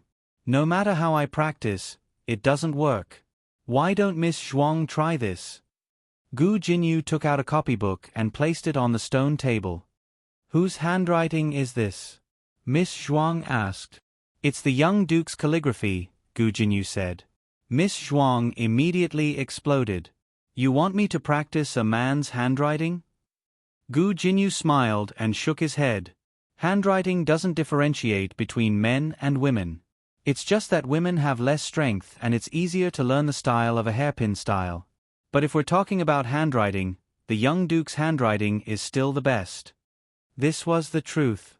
Gu Jinyu had also practiced it in private. Even if it wasn't the essence, it was still much better than the style of a hairpin style. She had begged this copybook with great difficulty from Imperial Concubine Shu, and Imperial Concubine Shu had used all her effort to get it from His Majesty. It was extremely precious. She had also made a great deal of determination before she was willing to take out the invitation. Gu Jinyu said gently, Miss Zhuang, why don't you try it? You can start by copying it. Miss Zhuang felt that the handwriting was indeed beautiful. It was 10 times, 100 times better than the copybooks the Zhuang family had collected for her. Gu Jinyu had also persuaded her so nicely, giving her a way out. She had someone bring over a brush, ink, paper, and inkstone. After copying a few words, she compared it with yesterday's handwriting. Indeed, there was an obvious improvement. Gu Jinyu praised, Miss Zhuang is indeed extraordinarily intelligent. I practiced a lot in the past, but I still couldn't reach Miss Zhuang's handwriting. As long as Miss Zhuang works hard and perseveres, it won't be long before you surpass me. Miss Zhuang was pleased. Of course.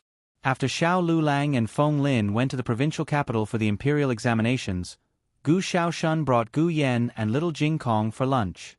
Among the three of them, Gu Yan was the oldest, but he had the least life experience. He was truly Baby Gu. Baby Gu was also picky. I don't want to eat noodles today. Baby Gu pouted and said, but you should eat noodles today. Little Jing Kong spread his hands. Little Jing Kong was a person with a plan. He arranged their meals in an orderly manner every day. Xiao Lulang didn't care what he ate, so he let him eat. Gu Xiaoshun didn't care either. In the past, Gu Yan thought that it was his brother-in-law's idea and cooperated. Ever since he found out that it was little Jing Kong's plan, he started to disagree. I don't care. I don't want to eat noodles. Gu Yan looked up at the sky. Gu Xiaoshun looked at little Jing Kong, who was frowning, and then looked at Gu Yan, who didn't want to cooperate. He had a headache. He really missed his brother-in-law. How did he keep these two guys under control? Before Gu Yan appeared, Xiao Lulang and little Jing Kong were two people who were at odds with each other. After Gu Yan appeared, the internal conflict changed. In fact, if little Jing Kong wasn't a huge threat, Gu Yan and Xiao Lulang would also be at odds with each other. To put it bluntly, Xiao Lulang, the fisherman, benefited from the quarrel between his two younger brothers. Gu Xiaoshun was in a terrible fix and didn't know what to do. Suddenly, a familiar figure appeared in front of him. His eyes lit up. Sister. The two who were at odds with each other instantly quieted down and turned their heads to look at her. Gu Jiao came to the gate of the academy with a small basket on her back. She looked at the three of them and said, Why haven't you eaten yet? It's all because of brother Gu Yan. He didn't eat according to the plan. Little Jing Kong said with a serious face. Gu Yan snorted. You only know how to complain all day long. Little Jing Kong put his hands on his hips. I'm not complaining. I'm just stating the truth. Gu Yan snorted and said, You made the plan yourself. I didn't agree to it. Little Jing Kong said reasonably, I used to eat like this. Little Jing Kong had a little obsessive-compulsive disorder. Unless someone could persuade him with reason, he would change his plan. But obviously, no one could win against him. Gu Jiao asked Little Jing Kong, "What are we eating today?" Little Jing Kong said, "Yongchun noodles." Gu Jiao looked at Gu Yen. "What do you want to eat?" Gu Yen stared at Little Jing Kong and said, "Rice and fish." Gu Jiao nodded. "Just in time. I brought some rice and fish. Let's go to a noodle restaurant and order another bowl of noodles." The two of them had no objection to this arrangement. Gu Yen was confused. "How do you know I want to eat fish? What if I said I wanted to eat meat just now?" Gu Jiao smiled. "Because I really want to eat fish today." A pair of twins was just that magical. They had lunch at the noodle restaurant. Gu Xiaoshun didn't need anyone to send him back to the academy. Gu Jiao sent Gu Yen and Little Jing Kong to the private school. Then she went to Huichun Hall and sold the herbs she picked from the mountain to them. It was still early. She planned to go to the iron shop to check on the progress of the farming tools. She would catch up with Gu Yen and the other two after school. 12 days had passed since Gu Jiao left the drawings. It took the carpenters 3 days to make the piston bellows designed by Gu Jiao. In the remaining 9 days, the iron shop really rushed out more than 1,000 pieces of iron for mining. The blacksmiths were all stunned. There was really such a magical treasure in the world. "Old Wang, this thing is much more useful than the imperial quartz drainage pipe," a young blacksmith said. The old blacksmith nodded in shock. "Yes, not to mention the imperial quartz drainage pipe, I'm afraid that the Liang Kingdom's drainage pipe is not as good." In terms of ingenuity and various small inventions, the Liang Kingdom was the best among the 6 kingdoms. The drainage pipe technology of the Liang Kingdom had already reached the peak. In order to obtain this technology, the Zhao Kingdom did not hesitate to exchange 3 mines. But even so, the Liang Kingdom only taught the Zhao Kingdom the basic drainage pipe technology. "Who is that girl?" The young blacksmith thought of something and opened his eyes in shock. "Is she a spy of the Liang Kingdom?" The old blacksmith slapped his head. "Are you stupid? How could a spy of the Liang Kingdom casually pass such a powerful technology to us?" "That's right."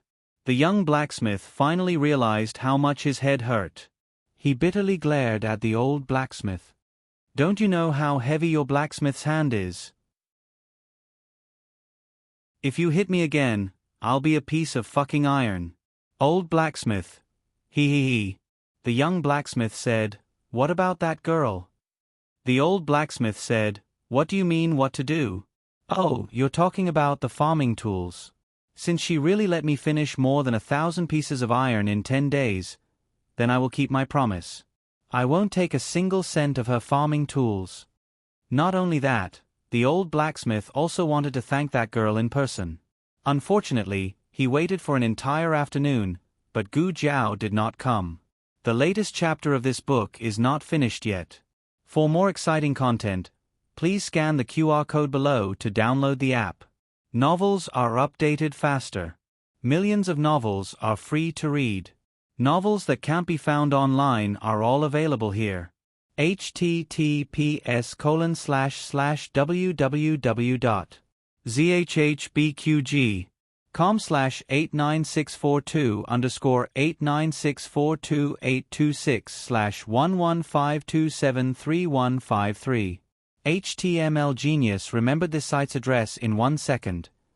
www.zhbqg.com Bikuj mobile reading website. zhbqg.com.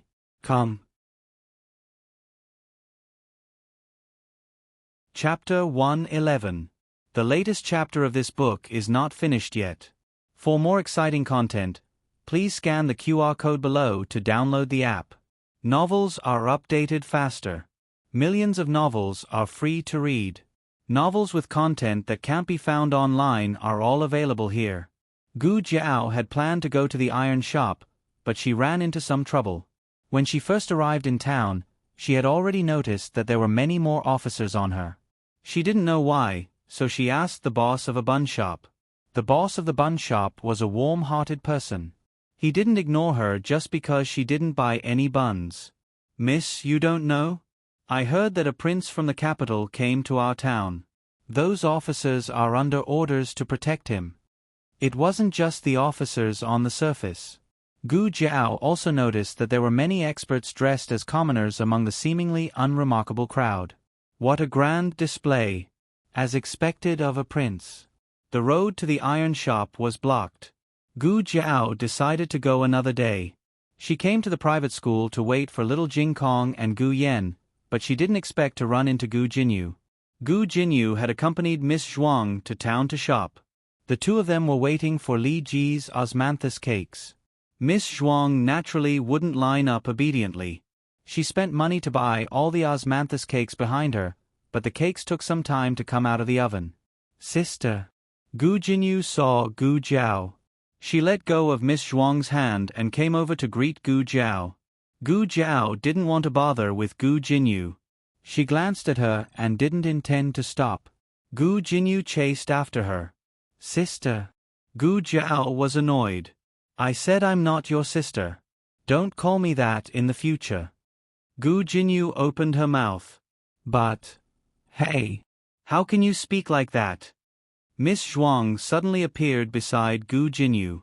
Because Gu Jinyu had given her the calligraphy and flattered her, Miss Zhuang and Gu Jinyu had turned hostility into friendship. She even saw Gu Jinyu as her friend.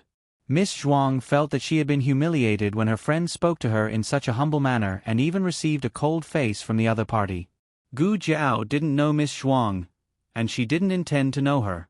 She kept a distance from the two of them with an expressionless face. Miss Zhuang had never been ignored like this before. She was furious. "Stop right there." Gu Jinyu tugged at Miss Zhuang's sleeve. "Miss Zhuang, forget it." Miss Zhuang said angrily, "What do you mean by forget?" She was just an unruly commoner, yet she dared to give the daughter of an aristocratic family a hard time. Who did she borrow the guts from? She. Gu Jinyu said awkwardly. "She's my elder sister." Miss Zhuang sneered. "What kind of sister is she? Do you think an unruly commoner is worthy?" Gu Jinyu explained. "I'm not lying. She really is my father's child." Miss Zhuang looked at Gu Jiao from head to toe. "Poor and ugly. Ah, I understand. She is your father's illegitimate daughter."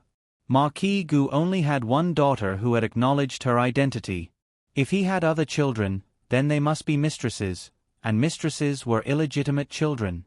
Gu Jinyu tugged at her and said, "No, Miss Zhuang, things are a little complicated. I'll explain it to you later." Miss Zhuang snorted coldly. "You don't have to speak up for her. She's just a cheap wretch who can't be seen in public. Why do you have to give her face? I've seen many people like her. She thinks that she's a proper master just because her mother is a fox. She doesn't know that a pheasant will always be a pheasant. Even if she flies to a branch, she can't become a phoenix." She was scolding Gu Jiao, but Gu Jinyu felt as if she was scolding herself. Her face burned. Gu Jiao's expression was extremely calm, as if she wasn't the one being scolded. This made Gu Jinyu feel even more stifled. This Miss Zhuang was too good at scolding others. Miss Zhuang scolded Gu Jiao for a long time, but the other party didn't do anything. She felt that her fist had hit cotton.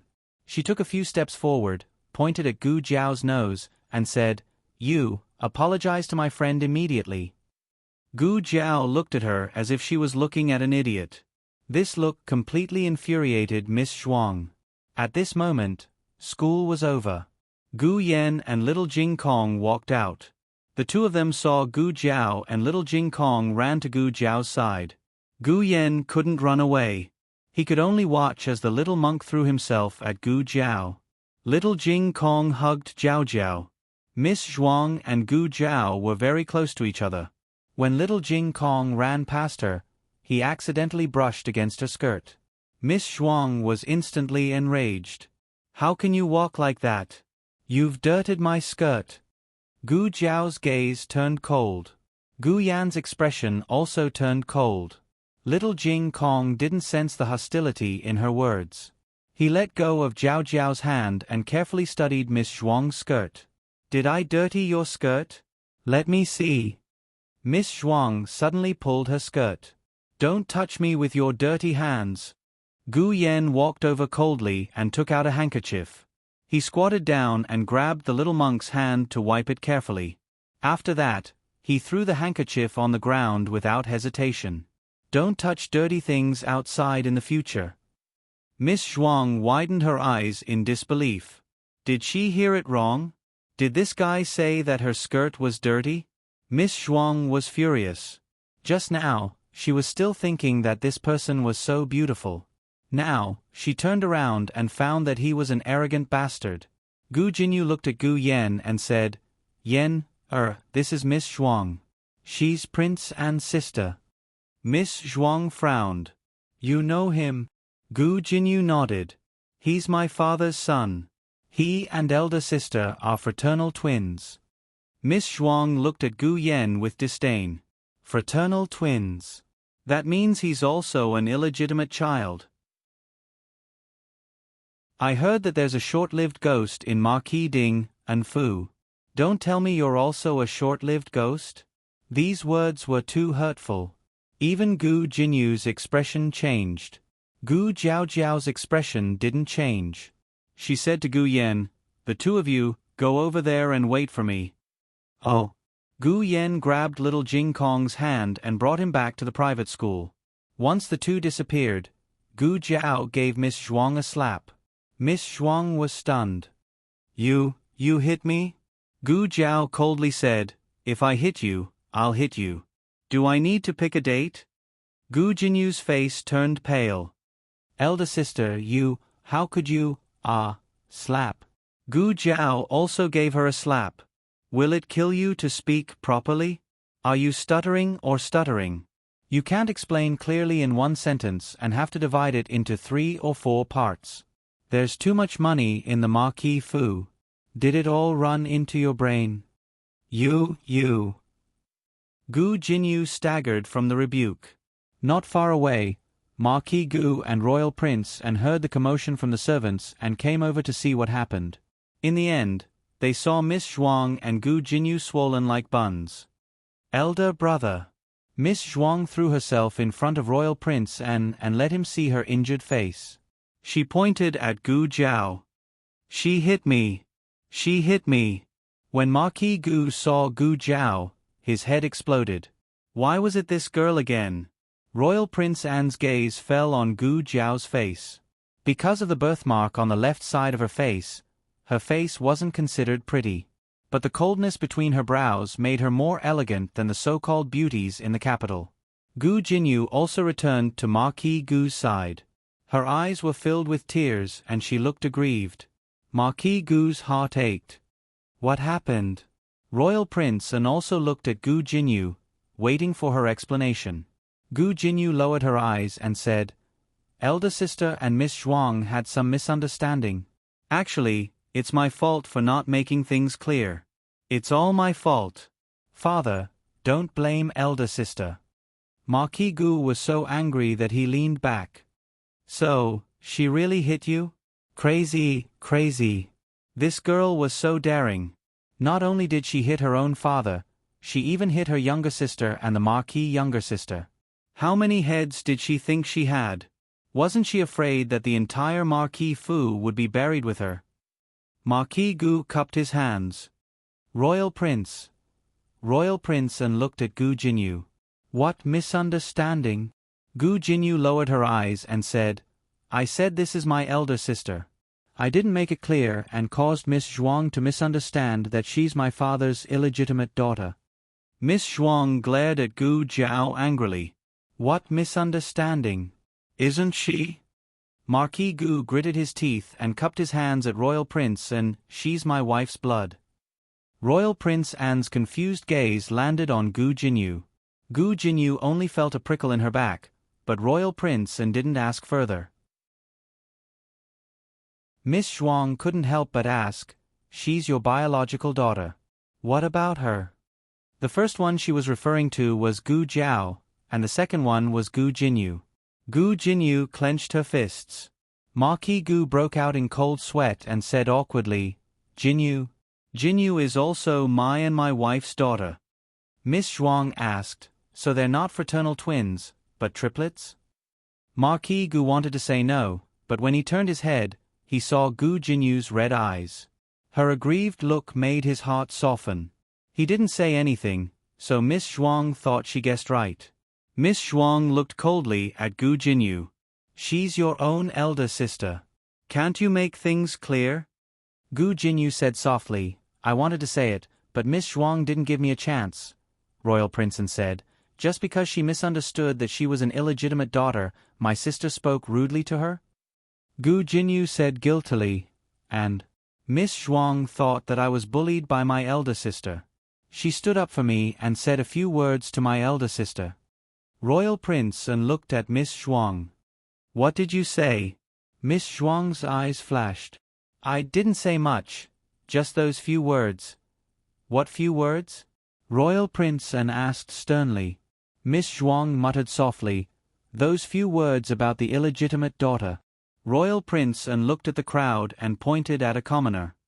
Come over and tell me. That person was brought to the front by Royal Prince An's guards. His face was full of fear. Just now, he heard the old master call him Royal Prince. He was the prince from the capital. What did she say? Royal Prince looked at the commoner and glanced at his younger sister. That person didn't dare to say. I'll pardon you, Royal Prince said calmly. That person looked at Miss Zhuang. Miss Zhuang used her eyes to threaten him. Royal Prince An's tone was clearly easygoing, but he strangely felt that Royal Prince An was more dangerous than Miss Zhuang. He broke out in cold sweat and confessed. She called that girl an illegitimate daughter, a wretch. She called that girl's mother a vixen. She also called another person. She said, there is a short-lived ghost in Marquis Ding An's Fu.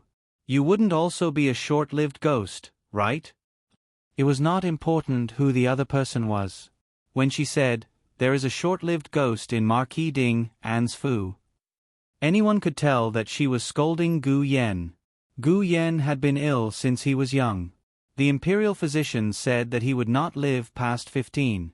But the imperial physician's diagnosis was one thing. Being ridiculed as a short-lived ghost was another. That girl was Marquis Gu and Yao Shi's direct blood relative. That meant that she was Gu Yan's direct elder sister. She called her an illegitimate daughter, a wretch. She called her mother a vixen and even called her younger brother a short-lived ghost. If she didn't slap her, who would she slap? This time, Marquis Gu did not speak. Royal Prince An raised his hand and slightly bowed towards Marquis Gu and Gu Jiao. My younger sister's words and actions were rude. I will apologize to Marquis Gu and Miss Gu here. Marquis Gu quickly supported him. You cannot. You cannot. This is just a quarrel between young girls. Royal Prince does not need to take it to heart. Royal Prince An sincerely said, later on, I will properly discipline my younger sister. Marquis Gu was embarrassed. Royal Prince is too serious. As he responded, he gave Gu Jiao a look. At this time, she should also apologize. She should say that she had hit someone in a moment of impulse. In the end, Gu Jiao ignored his gaze and turned to leave. Marquis Gu, young Miss Zhuang angrily rebuked. I will not let you go. I don't care if you are the Marquis Fu's direct daughter. You hit me. I will remember you. You better kowtow to this young miss and admit your wrongs. Perhaps this young miss will be merciful and forgive you. Otherwise, when you return to the capital, this young miss will make you pay. Marquis Gu's eyelids twitched. Gu Jiao continued to ignore her and walked towards the direction of the private school. Young Miss Zhuang's lungs were about to explode. Outrageous. Do you know who I am? Grand Tutor Zhuang is my grandfather. The Empress Dowager is my great-aunt. When I return to the capital, I will make the Empress Dowager sentence you to death. Marquis Gu was so anxious that cold sweat broke out. The ruthless Empress Dowager Zhuang was famous for being protective. Whoever bullied her grandniece, she would really twist the person's head off. This stupid girl, what will happen if you admit defeat? Must your head be chopped off? Shut up. Royal Prince and coldly scolded and said to the guard beside him, "Send young miss back to the villa." Yes. Young Miss Zhuang was so angry that she stomped her feet. "I am not going back. I don't want to. Where did this dog come from? How dare he touch me? I will chop off your hand." "Sorry." The guard took a cloak from a maid and put it on young Miss Zhuang's arm. Through the cloak, he sent her into the carriage. Royal Prince nodded slightly at Marquis Gu and glanced at Gu Jinyu's face. Gu Jinyu lowered his head. Royal Prince didn't say anything and also got into the carriage. Young Miss Zhuang saw her eldest brother and was furious. "You didn't keep your word. You said that you won't help outsiders to bully me." Royal Prince said softly, "Let me take a look." Young Miss Zhuang turned her back. "Stop it. You don't care about me at all." Royal Prince, "I will give you." Young Miss Zhuang covered her ears. No, I don't want any gifts. Don't even think about bribing me. I want to return to the capital. I want to see my parents. I want to see the Empress Dowager. I want to tell you that you are working with outsiders to bully me. Royal Prince sighed faintly. "I wanted to take you to play in town for a few more days. Since you insist, then let's return to the capital. Fourth uncle is also returning to the capital. Let him test you on your homework and see if you have made any progress." Hearing that she was going to be tested on her homework by Provincial Governor Zhuang, young Miss Zhuang did not make a sound. She removed her hands from her ears and weakly said, Then how about playing for a few more days?" Royal Prince said, "Then you are not allowed to cause any more trouble." I know, young Miss Zhuang said perfunctorily, but she secretly swore in her heart that when she returned to the capital, she would immediately go see the Empress Dowager. She would have the Empress Dowager drag out that little wench from Marquis Ding and Fu and give her 100 slaps in front of everyone. Digression. Note: if I want to hit you, then I'll hit you. Is there a need to pick a day? Lines from the Hong Kong drama Palace Intrigue. The newest chapter of this book is not finished. For more exciting content, please scan the QR code below to download the app. Novels are updated even faster. Millions of novels are free to read. Novels with connotations that can't be found online are all available here. https://www.zhbqg.com/89642_826/115268292. HTML Genius remembered this website's address in 1 second. www.zhbqg.com Biku Gu mobile reading website, zhbqg.com.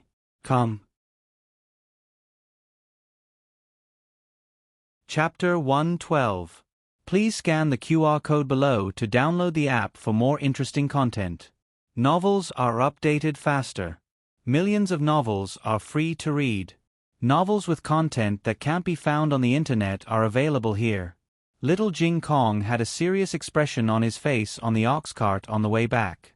He met a very fierce benefactor today and she said a lot of things that he didn't understand. It didn't seem to be anything good. But that was not the point. He seemed to be protected by Brother Gu Yen today. He was much smarter than Gu Yen. He skipped grades and got first place every time. Brother Gu Yen was like a baby. But when Brother Gu Yen squatted down to wipe his little hands and pulled him to the private school, he had the illusion that he was the baby. Little Jing Kong fell into deep thought. For the first time, he was confused about his position with Gu Yen. On the other side, Royal Prince and Miss Zhuang returned to the villa. Miss Zhuang was exhausted and fell asleep immediately. Royal Prince ordered her personal maid, "Don't let anyone disturb her rest. Don't see anyone who comes." The maid hesitated. "What if Miss Gu?" Royal Prince's eyes were cold. "I won't see her." "Yes." The maid hurriedly responded. royal prince, and returned to his room. Not long after, the black-robed man flashed in and saluted him with cupped hands. "Your Highness." Royal prince and poured himself a cup of tea and said lightly, "Did you find anything?"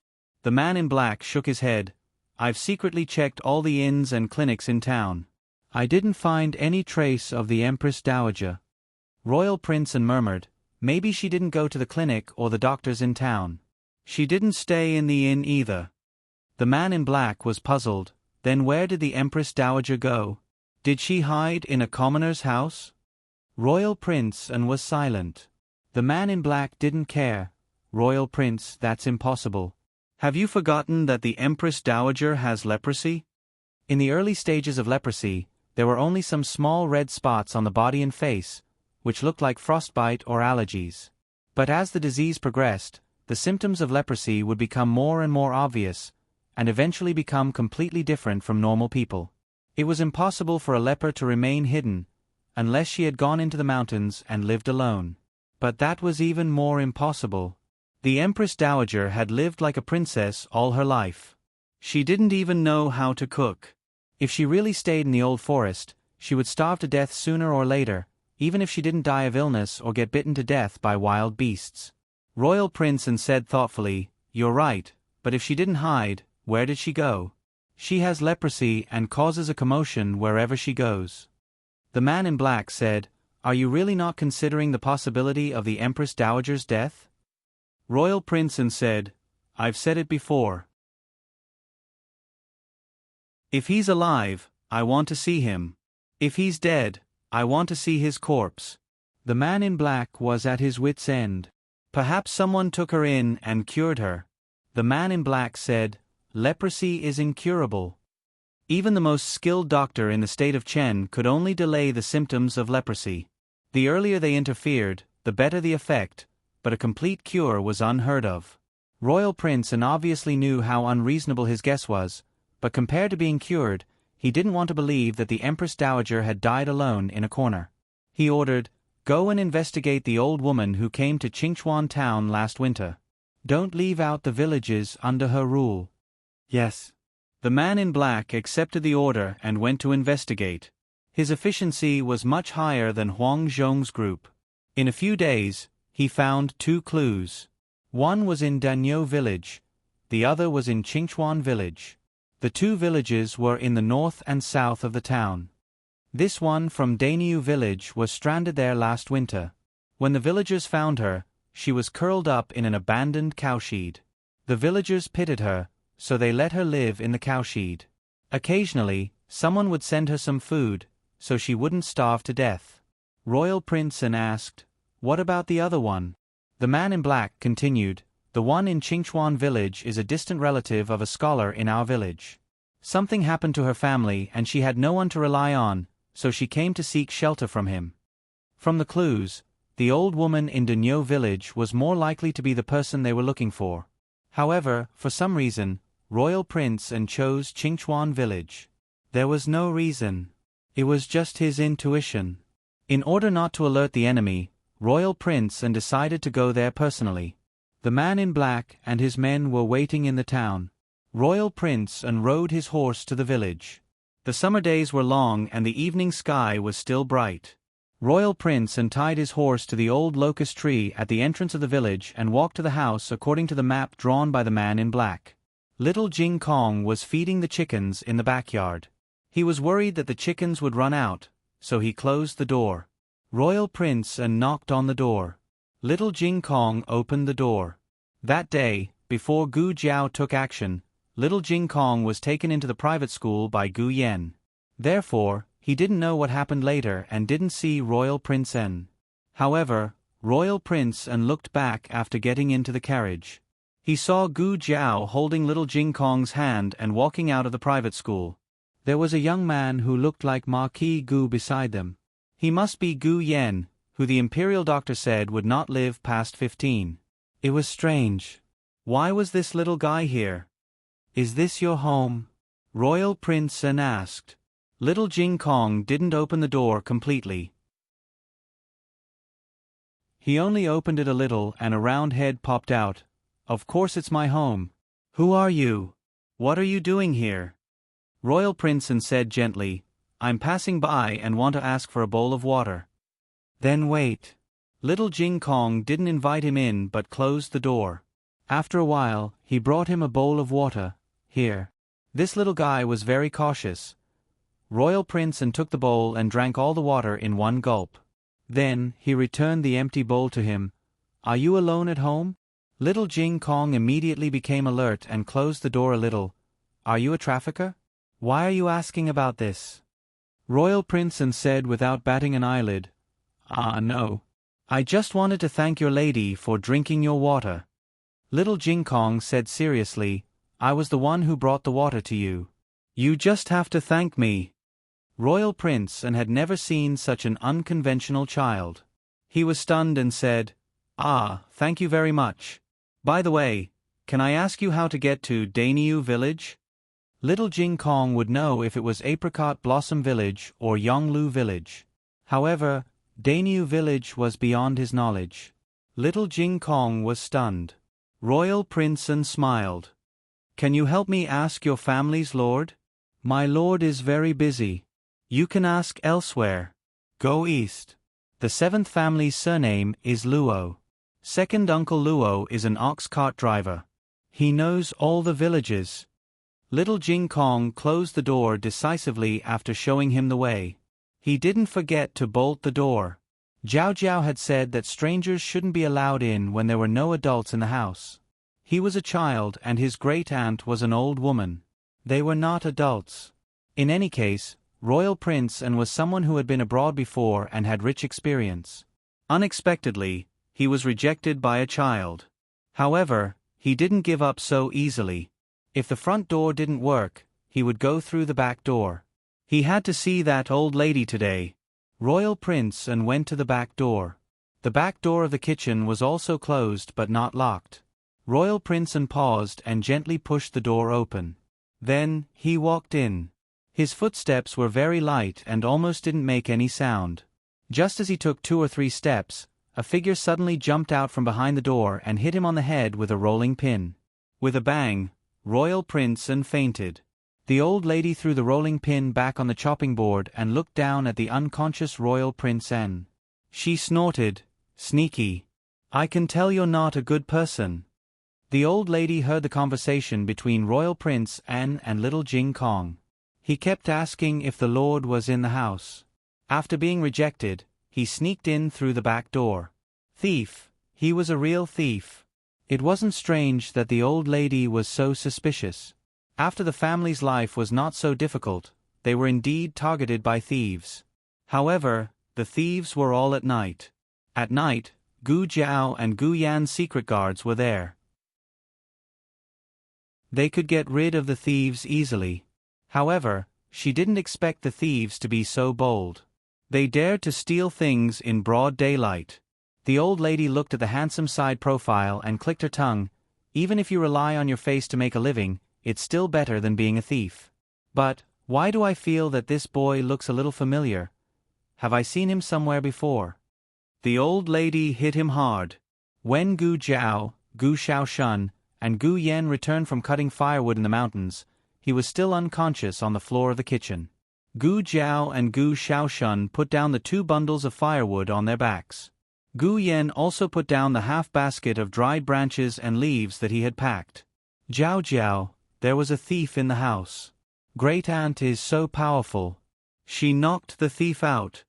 Little Jing Kong turned into a little loudspeaker in a second and told them what happened. Gu Jiao quickly recognized that he wasn't a thief. He was the young man in embroidered clothes that she saw outside the private school a few days ago. He was the royal prince and that Gu Jiao mentioned. Gu Jiao didn't have a good impression of him. He didn't shield his biological sister and even apologized to Marquis Gu and her. He was so understanding at such a young age. She didn't know if he was too fair and kind or if he wasn't simple at all. No matter what, he couldn't get into trouble in their house. Gu Jiao grabbed him with both hands and brought him to Gu Xiaoshuan's room. The old lady didn't show any mercy. There was a big bump on his head and he even bled a little. Gu Jiao applied medicine for him and wrapped him in gauze. After that, Gu Jiao took out silver needles and pricked his acupuncture points a few times. Royal Prince An slowly opened his eyes.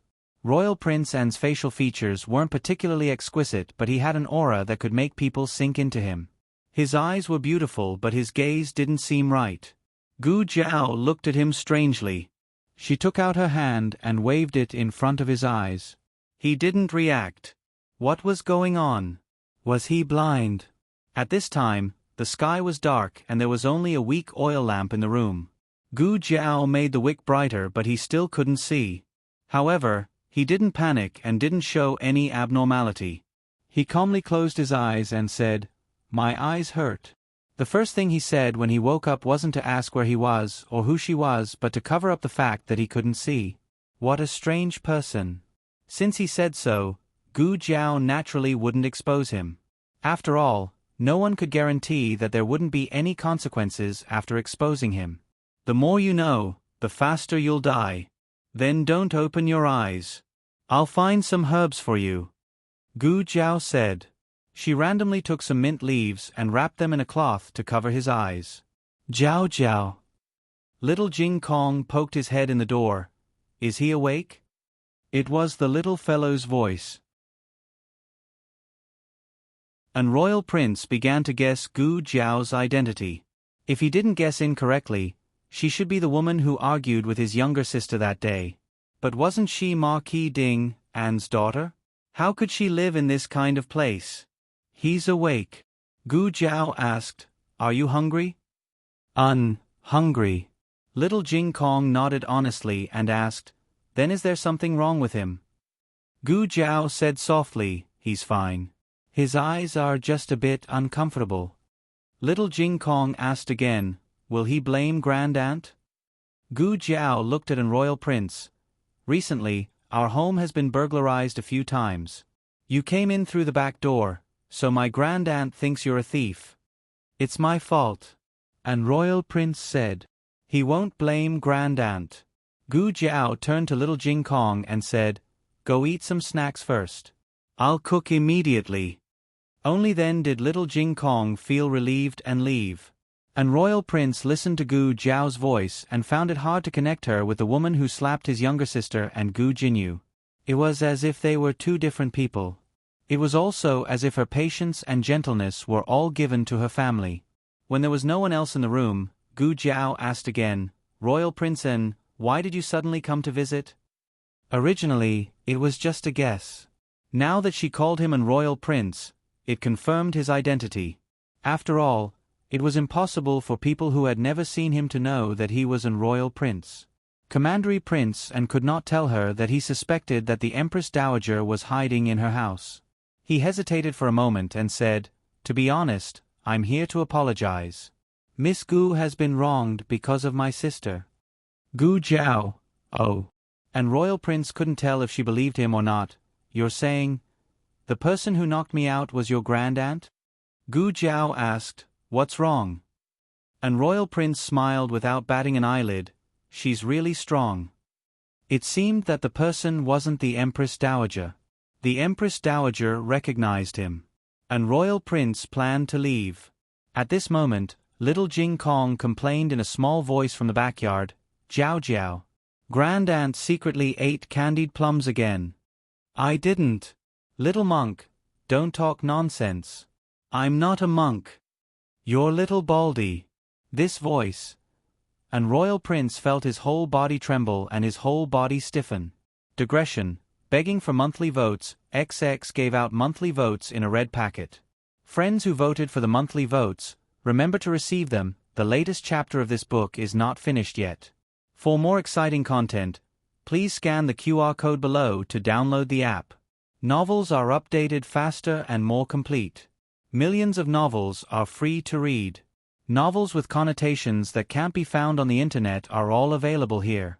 https://www.zhbqg.com/89642_89642393914.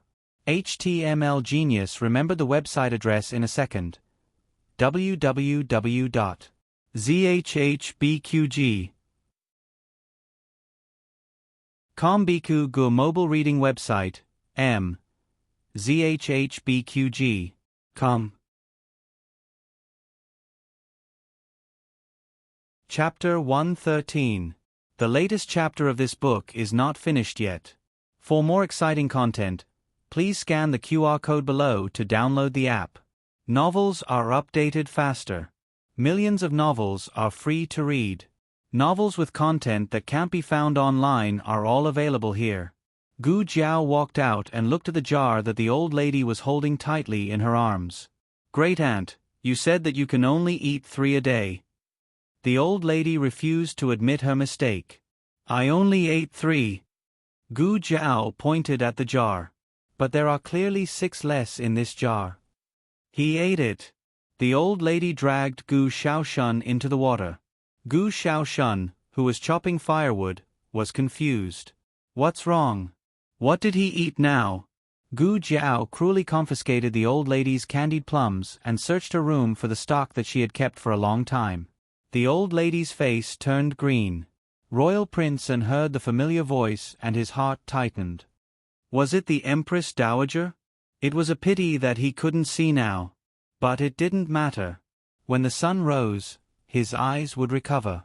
Gu Jiao finished confiscating the old lady's candied plums and turned around to see Royal Prince An walking out blindly. He was standing at the door and looking over. What are you looking at? You can't see. Gu Jiao walked over and said lightly, Where does Royal Prince An live? I'll have someone send you back later. Gu Yan's secret guards were in the dark so they could do it for him. Royal Prince An had already made up his mind to stay. He said softly, I feel a little dizzy. Can I stay at Miss Gu's house for a night? Gu Jiao narrowed her eyes. Was this guy here to extort money? I don't have an extra room in my house. Royal Prince An was about to say, It's okay. I can squeeze with someone. But before he could say anything, he was interrupted by a familiar voice. Royal Prince An? The person who came was none other than Marquis Gu, who she hadn't seen for a long time. Marquis Gu came to find Gu Jiao. He thought about what happened last time. That domineering Miss Zhuang was indeed asking for a beating. But what did Jinyu do wrong? Why did this girl slap Jinyu's mouth too? After hesitating for a few days, he finally decided to come to the village and have a good talk with her about bullying Jinyu.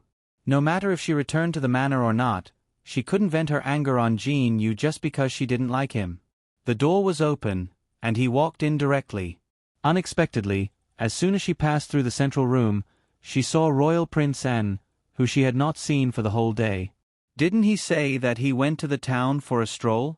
And buy some Li Ji osmanthus cake for Miss Zhuang? Why would he appear in his daughter's house? Could it be that they were also here to denounce him? Marquis Gu took a few steps forward and found that Royal Prince An seemed to be injured. His head was wrapped in gauze and his eyes were also covered with gauze. A terrifying thought flashed through his mind. Could it be that girl also beat up Royal Prince An? Oh heavens! What kind of devil incarnate did he give birth to? Marquis Gu bowed so hard that his waist almost broke. Your Highness, my daughter is rude, please forgive her. Royal Prince An looked at him in confusion. Marquis, you don't think that your daughter caused my injury, do you? An. Marquis Gu was startled. Was it not? Royal Prince An gently tugged at the corner of his lips. I was careless. I still have to thank your daughter for treating me. Ah. Marquis Gu was dumbfounded. Royal Prince An probed, I didn't expect your daughter to be proficient in the art of medicine. However, Marquis Gu did not understand and said embarrassedly, Royal Prince An, you flatter me. She worked as a medicine boy in the town's clinic for a few days. She can't be considered proficient in the art of medicine and only knows the most basic things. In my opinion, we should ask Royal Prince An to quickly move to the manor and let the manor's imperial physician treat you carefully. Marquis Gu said this because he was indeed worried about Royal Prince An's injury. Secondly, he thought that Royal Prince An came here to denounce Gu Jiao. No matter how much he disliked Gu Jiao, Gu Jiao was still his and Yao's flesh and blood. He couldn't really let her be punished by Royal Prince An. He had to quickly coax Royal Prince An away. Royal Prince An wanted to use the same trick again. He said that he was dizzy and should not be tired from traveling. Marquis Gu said that he brought the best carriage in the manor and guaranteed that he wouldn't feel any bumps. Marquis Gu was so determined that Royal Prince An couldn't persuade him in the end.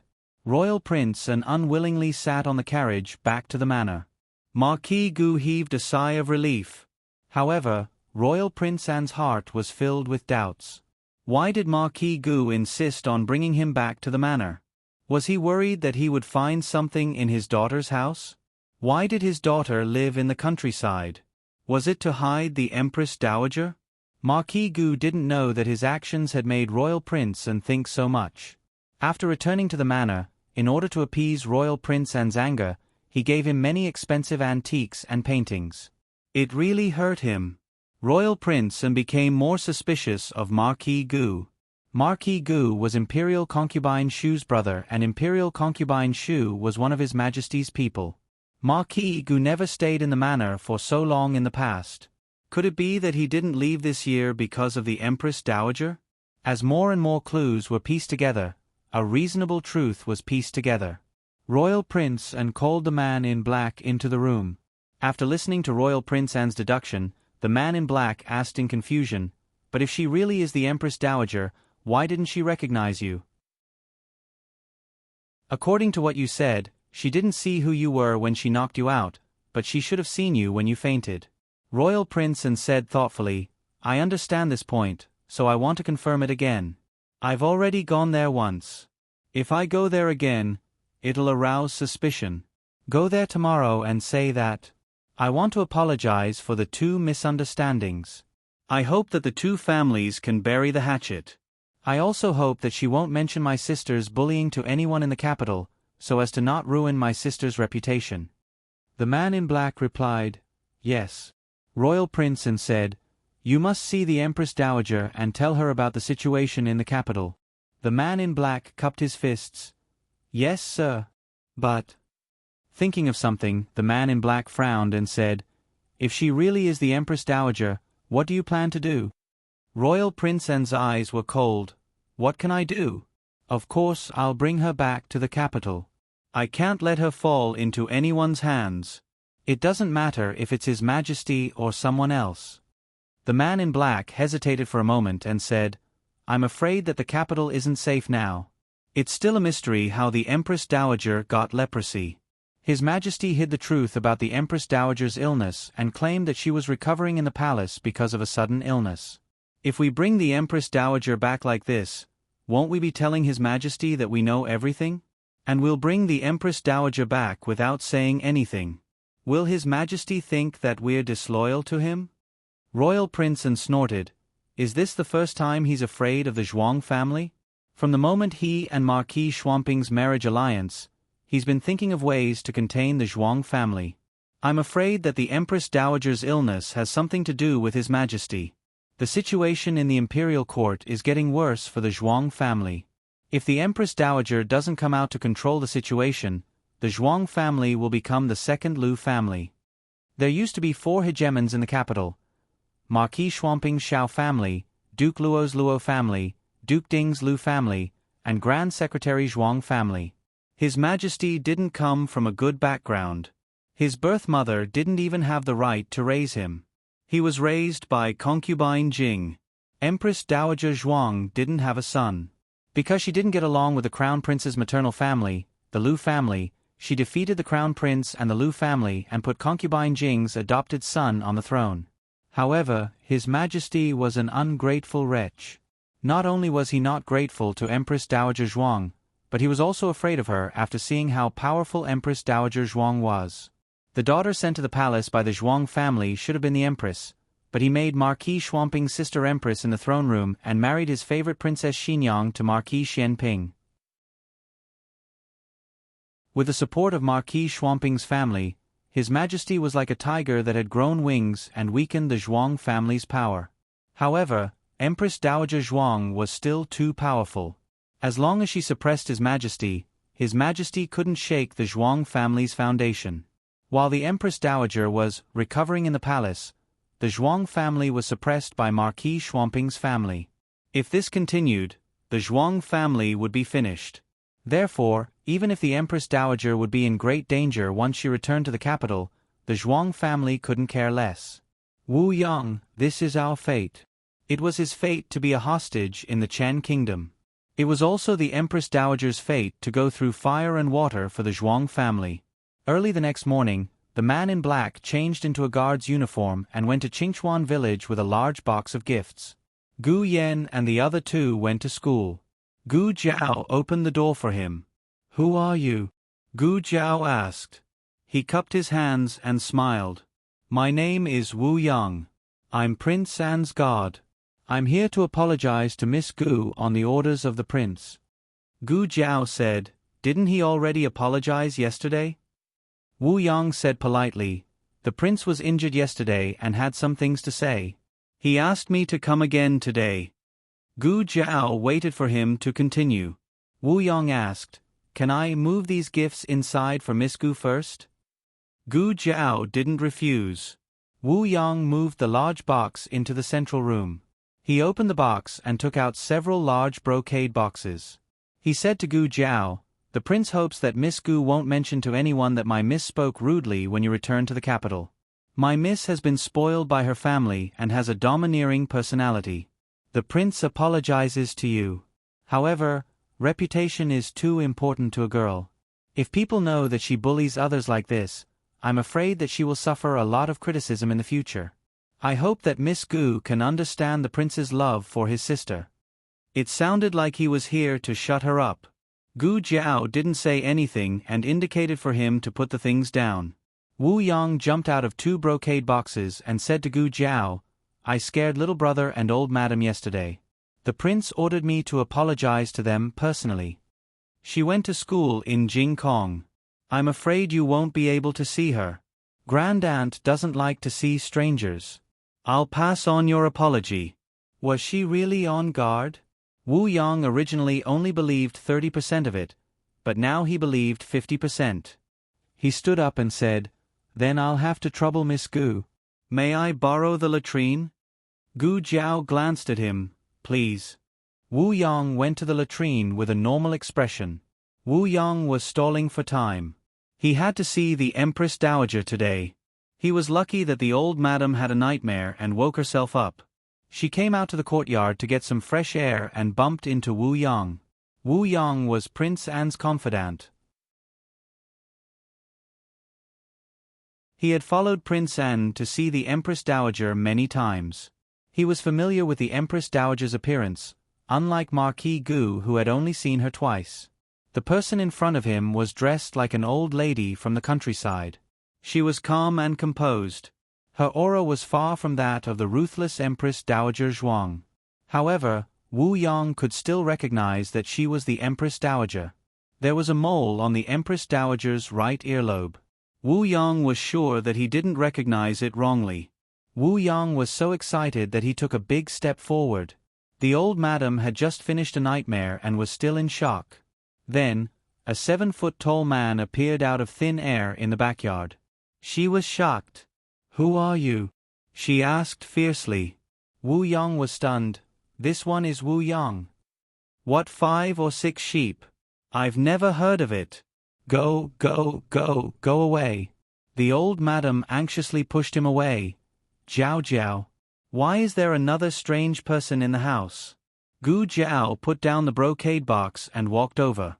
She glanced at Wu Yang and said to the old madam, "He is the bodyguard of the prince from yesterday. He came to apologize."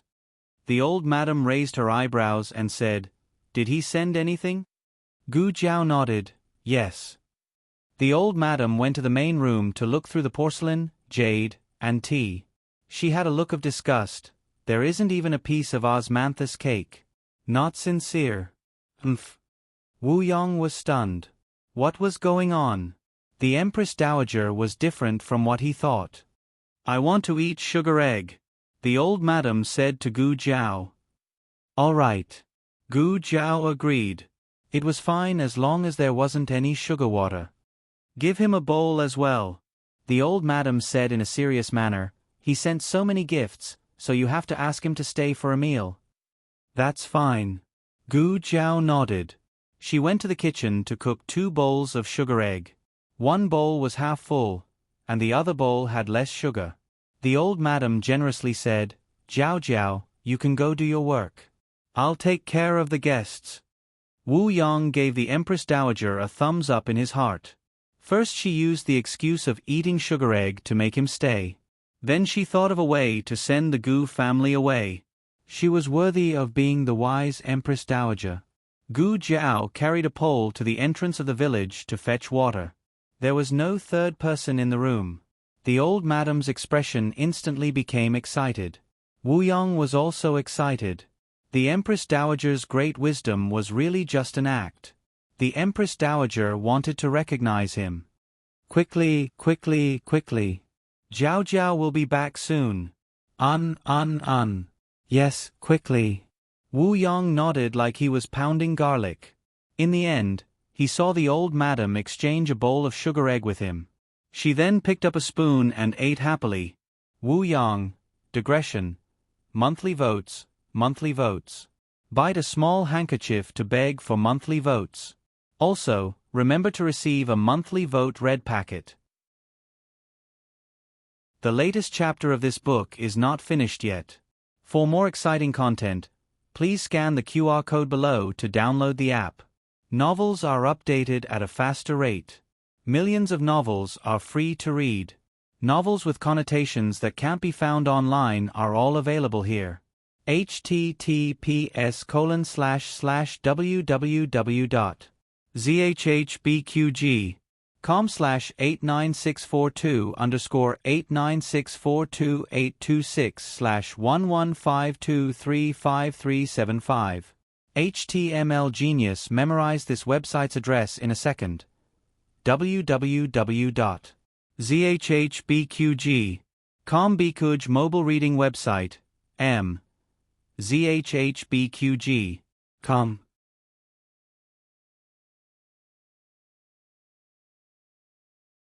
Chapter 114.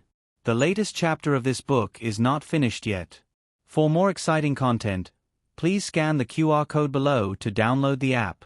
The novel is more complete and updated faster. Millions of novels are free to read.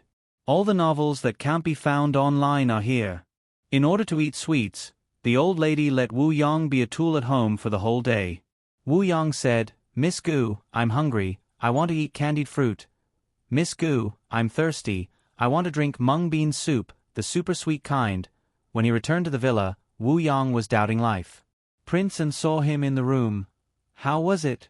Did you see the Empress Dowager? Wu Yang's face was green. I saw her.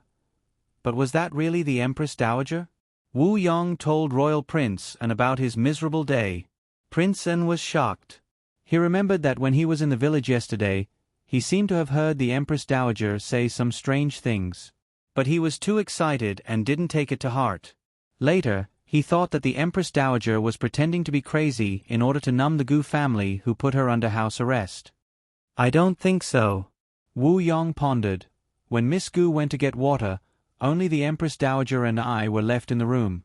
If the Empress Dowager was pretending to be crazy before, then there was no one else. She should be honest with me. However, she didn't. The Empress Dowager only focused on eating the poached eggs. Every time he wanted to speak, the Empress Dowager would raise her hand to stop him. Why didn't he realize that the Empress Dowager was so greedy before? In Prince An's impression, the Empress Dowager Zhuang wasn't someone who would ignore business for a little food. But it was true that she couldn't eat too many sweets. The imperial doctor told him that it was better for the elderly to eat light food. Prince An murmured, how could this be? Did the Empress Dowager lose her memory? And caused her personality to change? Or was this the Empress Dowager's true nature? The Empress Dowager was pretending all those years in the palace? But what kind of person could pretend for decades? He had been wearing a cruel and merciless mask for dozens of years. Wouldn't he be exposed? Prince An was more willing to believe the former. The Empress Dowager forgot some things, so the change in her personality disappeared. She became a complete stranger. Wu Yong didn't dare to guess. What do you plan to do? Do you want to bring the Empress Dowager back to the capital? I don't know. Royal Prince sighed. An Empress Dowager who only knew how to eat and drink would not be a match for the Emperor, but leaving her here under the eyes of the Marquis of Ding and he was not at ease. Royal Prince thought for a while and thought of something. He asked Wu Yong, I have a few things that I don't understand. What? Wu Yong asked. Royal Prince pushed open the window and looked at the courtyard filled with flowers and plants. How did the Empress Dowager lose her memory? Does this matter have anything to do with Ding and Marquis Fu? Wu Yong followed him and walked over. Does your Highness mean that they deliberately made the Empress Dowager silly? Royal Prince shot him a cold look. Wu Yong shrunk his neck and lowered his head. This subordinate has misspoken. How could she say that the Empress Dowager was stupid? Although it was indeed a little silly. Royal Prince asked, have you investigated the identity of that Miss Gu? Wu Yong said, I've investigated clearly. She's the older sister of the twins. Back then, the Marquis gave birth in the temple and was swapped with a village woman's child. Gu Jinyu should be from that village. However, because they had nurtured her for so many years, they did not send Gu Jinyu back even after discovering the truth a few days ago. As for the real Miss Gu, it said that she did not want to return to the Fu. Also, she is already married. Her husband came here from outside. Royal Prince said, Who did you ask? Wu Yong said, This subordinate directly asked the Marquis. Yao Shi did not feel that this was a secret. When Wu Yong asked, Yao Shi told him the truth. Royal Prince thought for a while. Then, Miss Gu was not purposely placed in the village by Marquis Gu? Wu Yong shook his head and said, It shouldn't be. This subordinate guessed that the Empress Dowager was taken in by Miss Gu after she lost her memory. But how did she become the great-aunt of Miss Gu's husband? Leprosy. Royal Prince narrowed his eyes and said, What? Wu Yong was stunned. Royal Prince raised his hand to touch the potted begonia on the windowsill. Didn't you just say that Miss Gu's husband is from outside? Wu Yong was confused. That's right, but what does this have to do with them taking in the Empress Dowager? Could it be that Miss Gu's husband is the Empress Dowager's relative? This could not be. The Empress Dowager had a noble status. How could she be a relative of a poor boy from the countryside? Royal Prince thought for a while. If the Empress Dowager got leprosy and fainted in front of Miss Gu's house, and Miss Gu touched her without knowing it, what would you do if it was you? Wu Yang's eyes widened. How could that be? Leprosy is so infectious. If she touched it, she would be sent to Leprosy Mountain. Could it be? Royal Prince faintly raised the corner of his lips. That's right. In order not to be sent to Leprosy Mountain, they could only take in the Empress Dowager and cure her. In order not to arouse suspicion, they lied that they were the great-aunt of Miss Gu's husband and came to seek refuge with them. Wu Yong suddenly realized, that's right. Miss Gu's husband is from outside. Her husband's great-aunt is also from outside. No one will suspect them. Royal Prince fiddled with a blooming begonia in front of him. What I'm curious about is, how did Miss Gu cure the Empress Dowager's leprosy? Marquis Gu said that she was only a little medicine boy. It seemed that he still did not understand his own daughter. Wu Yong suddenly looked into Royal Prince's eyes. Royal Prince, if she can cure leprosy, then... Royal Prince raised a finger and stopped him from continuing. This prince still does not trust her. Wu Yong sighed with a complicated expression. Yes. Then... What does Royal Prince plan to do with the Empress Dowager? Royal Prince thought for a while. The Empress Dowager has lost her memories. If we really went to meet her, she would not leave with this prince. Moreover, her identity might be exposed. This is not a wise move. Call a few people and steal the Empress Dowager out in the middle of the night. Wu Yong, steal people? Why did he feel that there was something wrong with this statement? Wu Yong moved very quickly. At night, he brought 7 experts to Clear Spring Village to steal. kidnap people. When he arrived at Miss Gu's house, he found that there were 2 hidden guards hiding nearby. They should be the hidden guards of Marquis Ding An's manor that were secretly protecting the twins. Wu Yong thought that it would be best to lead the 2 away. Otherwise, it would be troublesome if they woke up the Empress Dowager.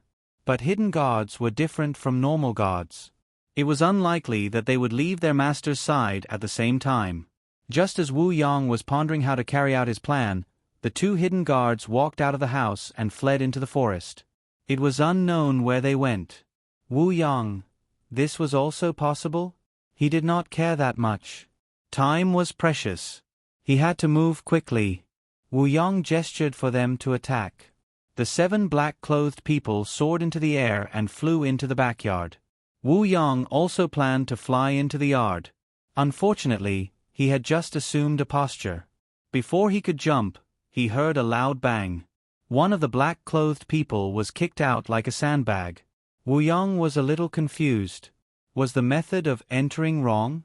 Wu Yong jumped onto the wall. At this time, the second black-clothed person flew past his eyes. He drew a beautiful arc in the air and fell heavily onto the empty ground outside the room. Wu Yong was completely dumbfounded. Didn't the hidden guards already leave? Could they have returned so quickly? He looked towards the backyard, but where were the hidden guards? It was clearly the young Miss Gu who had slapped Gu Jinyu and Zhuang Kai Dai. That day, he had felt that young Miss Gu had gone too far. She even bullied a weak girl who did not even have the strength to truss up a chicken. Now, it seemed that she had been merciful. Otherwise, with the strength of her hand that could send an expert flying with a single punch, if she really wanted to kill them, wouldn't Gu Jinyu and Zhuang Kai's heads be smashed? Although the people that Wu Yong had brought over were not top-class experts, they were still much stronger than the average expert. Even so, they had been beaten up by young Miss Gu to the point of not being able to retaliate. Wu Yong wanted to cry. He finally understood why the 2 hidden guards of Marquis Ding and Fu had suddenly fled into the forest. They were worried.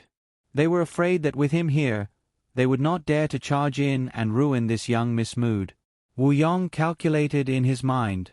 He was afraid that he was not this young Miss Gu's opponent. Apologies for the offense, young Miss Gu. Wu Yong took out a crossbow from his back and knocked a short arrow.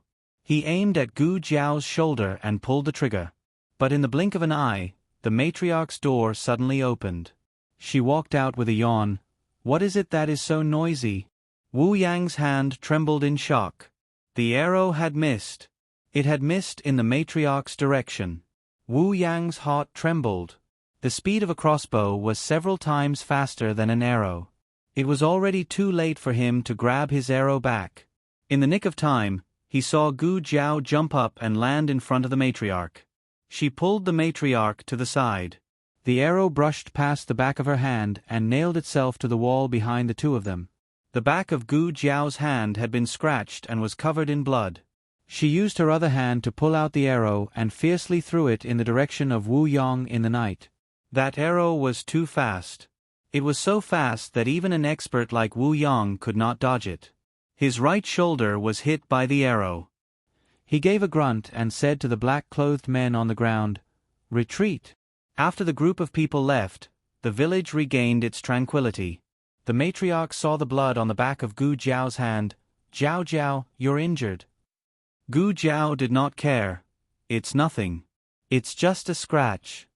The matriarch scolded, "Our family's life is getting better, but now we're being targeted by thieves." Thieves? The thieves that came the previous few times didn't have such skills and equipment. Gu Jiao looked at the boundless night sky. She felt that these people did not come for the money. They went straight to the small east room. That was her great-aunt's room. Wu Yong returned to the villa with an injury. He did not have time to heal himself before he went to the study to see Royal Prince and looked at him in confusion. What happened? He knelt down on one knee and said with shame, "I failed in my duty. I couldn't bring the Empress Dowager back, and almost hurt the Empress Dowager." He didn't dare to hide anything and reported everything to Royal Prince N. A trace of surprise flashed through Royal Prince's eyes. I didn't expect, Wu Yong agreed. Yes, I didn't expect that Miss Gu, who grew up in the common people, would have such skills. Royal Prince pursed his lips. No, I didn't expect that she would sacrifice herself to save an old lady who has nothing to do with her. She did it to protect herself. Now that she had recovered, she could have sent her away, or at least she did not have to risk her life to save her. According to Wu Yong, if she dodged a little, her heart would have been pierced by the arrow. He really did not understand this Miss Gu more and more. He looked at the bright moon in the sky and whispered, Miss Gu, how much do I not know about you? Wu Yong begged, Royal Prince, tomorrow night. Royal Prince interrupted him lightly. No need. Since she protects the Empress Dowager so much, let the Empress Dowager stay by her side. Wu Yong was shocked. Royal Prince. Royal Prince looked into the distance. Now is not the best time to bring the Empress Dowager back to the capital. Let me go back and report to grandfather. After making all the arrangements, I will bring her back safely. Miss Gu, we will meet again soon. The next day, Royal Prince bid farewell to Marquis Gu and Lady Yao. The provincial examination is around the corner. I can't stay here any longer. I must return to the capital as soon as possible. I am indebted to Marquis and Lady Marquis for your hospitality these few days. I am very grateful. For the first time, he used Junior. Marquis Gu was so scared that he was tongue-tied. Royal Prince's gentle gaze fell on Lady Yao's face. Lady Marquis, your daughter is very outstanding. She is better than countless daughters in the capital. If there is a chance, please bring your daughter to the manor to have a chat with Meng Dai. Lady Yao bowed and thanked him. Gu Jinyu, who was behind the two, could not help but blush. Was the royal prince praising her? Zhuang Meng Dai also thought that her brother was praising Gu Jinyu. She pursed her lips. She already knew that there was no such thing as triplets. Gu Jinyu was the Gu family's wrong child. That girl was the real daughter. Neither of them were good people. She did not like either of them. The brother and sister set foot on the road back to the capital. The carriage had gone far away, but Gu Jinyu still had not recovered from Royal Prince An's praise. There wasn't a single girl who wouldn't like Princess An, but most of them were just wishful thinking. But what if Royal Prince An was interested in a girl first? From what she knew, Royal Prince An had not discussed marriage.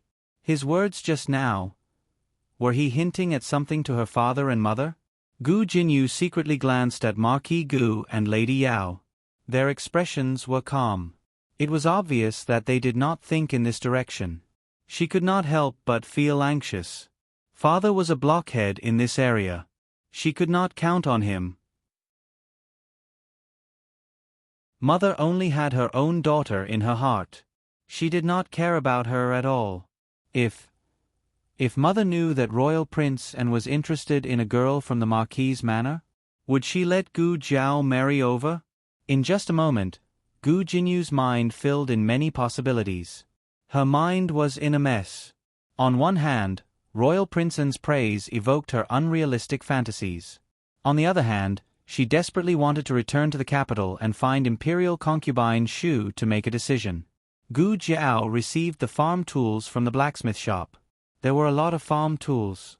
The worker from Huichun Hall went to get them. Before she left, the old blacksmith called out to her, "Little brother, what is the surname of your young miss?" The worker said, "You mean Miss Gu? She is not my young miss."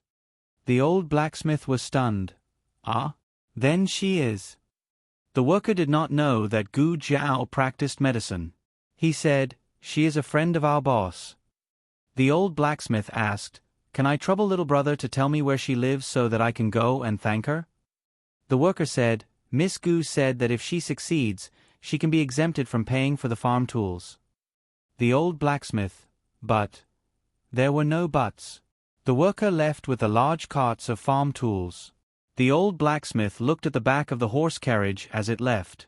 He was in a daze for a long time. Gu Jiao did not touch the empty space halfway up the mountain for the time being. She hired the nearby villagers to cultivate a large medicinal field on the mountain. She also dug a fish pond and a ditch to draw water from the bottom of the waterfall into the fish pond. Gu Yan's secret guards became the coolies in the mountain. They were sent to dig the ditch every day. After a month, the two of them became really tanned. In the blink of an eye, it was autumn. This year's summer was not particularly hot. Instead, it was the return of the hot autumn that made people sweat profusely. Xiao Liulong's group had been in the provincial capital for a period of time. Under the careful arrangements of the Lin family, they stayed in the most advanced and luxurious inn closest to the provincial capital's tribute court. Steward Zhou had asked several times to invite Xiao Lulang to the residence as a guest, but he was rejected by Xiao Lulang every time. Lin Qingye had been tortured by Xiao Lulang for the past few months. When he went to Qingchuan town, he was still a little fatty. When he returned to the provincial capital, he had lost 2 sizes of weight. Every time Xiao Lulang taught him questions, he would feel enlightened. He also did not understand why Xiao Lulang was so knowledgeable. He was more knowledgeable than all the teachers in the residence combined. However, when it was Xiao Liulong's turn to give him questions, he was done for. In any case, he was someone who had experienced the county exam, the capital exam, and the academy exam. Normal questions were not difficult for him. However, were the questions Xiao Lulang gave him questions? They were knives. In fact, even the 4 books and 5 classics had a scope of examination. Some chapters had to be memorized, while others were not. Xiao Lulang did not care about this. He casually gave a set of exam questions, and more than half of them were not important chapters. Lin Qingye's head was about to explode. He had lost weight from Xiao Liulong's examination. Lin Qingye complained to Feng Lin. Feng Lin made a no sound and said, "You misunderstood him. He did not deliberately not test the important chapters. He simply did not know which chapters were important. He had never highlighted the important points. He directly went from head to back to tail. And he even memorized it backwards without missing a word." Even after being tortured by Xiao Lulang, Lin Qingye still did not choose to return to the residence after returning to the provincial capital. He, Xiao Lulang, and Feng Lin stayed together at an inn. The provincial examination had a total of 3 rounds, and each round lasted for 3 days. The first round was on the 8th day of the 8th month, which was tomorrow. The inn was filled with provincial examination examinees, and the entire inn's atmosphere became tense. The only person who could be calm was Xiao Lulang. Feng Lin was also a little nervous, but he had too many things to do, so he did not have the time to be nervous. "Little Lin, come and help." Feng Lin called Lin Qingye to the inn's small kitchen. This small kitchen was rented by the Lin family for a large sum of money, and they had even arranged for a chef to be in charge of it. The provincial examination did not care about the examinees' meals. The chef wanted to cook for them, but was rejected by Feng Lin. Before leaving, Gu Jiao gave him a list of things to take note of and related recipes. The recipes were very detailed. Gu Jiao even took the weather into consideration. If the weather was cold, the first recipe would be used. If the weather was hot, the second recipe would be used. Biscuits, jerky, oranges, pickled vegetables. Feng Lin and Lin Qingye fiddled in the kitchen for an entire afternoon and finally prepared everything they needed. The jerky was roasted by them, and the aroma of the meat filled the air, making all the examinees in the inn hungry. The pickled vegetables had been pickled a few days ago, and now that it was done, Feng Lin filled 3 small jars. The biscuits could not be left for too long, and were made by the chef before dawn. Feng Lin instructed the biscuits to be dry, without any moisture. Every provincial capital's provincial examination had 2 main examiners, appointed by the imperial court. They and the local examiners entered the examination courtyard on the 6th day of the new year, and first held a banquet. The inner curtain officials entered the inner curtain area in the back hall, and the examiners closed the curtains. The inner curtain officials were also known as the mocking officials. They stayed from the day they entered until the end of the provincial examination, and only left after mocking all the examination papers. The entire process could take up to half a month. During this time, they were not allowed to interact with the outside world, and even the examiners outside the curtains were not allowed to interact with each other. On the 8th day of the new year, the examinees came to the examination venue early. Although each round had 3 days, the real examination only had 1 day in between. The first day was for the entrance inspection, and the third day was for the exit inspection. Early in the morning, there was a long queue outside the examination courtyard. Xiao Lulang and the other two came neither early nor late, and were in the 100th place. They were not in a hurry, but Steward Zhou was beside them. The provincial examination did not allow people to line up for them, otherwise their Lin family would have outsourced the examination courtyard. "Have you brought the water?" Steward Zhou asked Lin Qingye. Lin Qingye nodded, "Yes." Steward Zhou asked again, "Have you brought all the food?" Lin Qingye nodded again, "Yes." He could still say these 2 words without stuttering. Steward Zhou was still worried. Then, "Are your clothes thick enough? I'm afraid you'll catch a cold at night." "It's hot," Lin Qingye said. Steward Zhou sighed. The weather this year was abnormal. It wasn't hot when it should be hot, but it wasn't cold when it should be cold. He heard that the crops in the countryside were not growing well. Steward Zhou wanted to say something more, but Lin Qingye frowned. "Leave, annoying." Steward Zhou. Steward Zhou had just taken 2 steps when he was shocked by Feng Lin, and almost fell. "What's wrong?" He turned around and asked. Feng Lin said, "I forgot to give this to you. Jiaonyang said that if the weather is hot, we should bring this into the examination hall. It can refresh the mind and also drive away mosquitoes and stop itching." It was 3 bottles of essential balms. However, Gu Jiao had replaced the glass bottles with jade bottles. After adding a stopper, she sealed the bottles with wax. "Can we bring this?" Steward Zhou asked. Other than water and food, they couldn't bring anything else with them. Feng Lin explained, "This can be used externally, but it can also be taken orally." Jiaonyang said that if anyone asks, we should drink it and show it to them. Xiao Liulong's gaze was subtle. "You two are very close now." Feng Lin didn't notice his companion's dangerous gaze and said, "I was ignorant in the past and misunderstood Jiaonyang. She's actually a very good person. Lulang, really, to be able to get such a wife is a man's good fortune. I also want to." Xiao Liulong's gaze was like a knife, and Feng Lin finally couldn't ignore it. Feng Lin shrunk his neck resentfully. "Okay, I don't want to." Xiao Lulang took the essential balms. Was it the strange things in the box again? He had seen these words before. That night, most of the things that rolled out of the box had these words on them. However, that night, he didn't see these few bottles of green things. So it wasn't his imagination. That small box was able to produce strange things, and they were always different. Did it have some kind of strange trick or mechanism? Since these bottles were medicine, then could the ones he saw before also be medicine? Was it a small medicine box?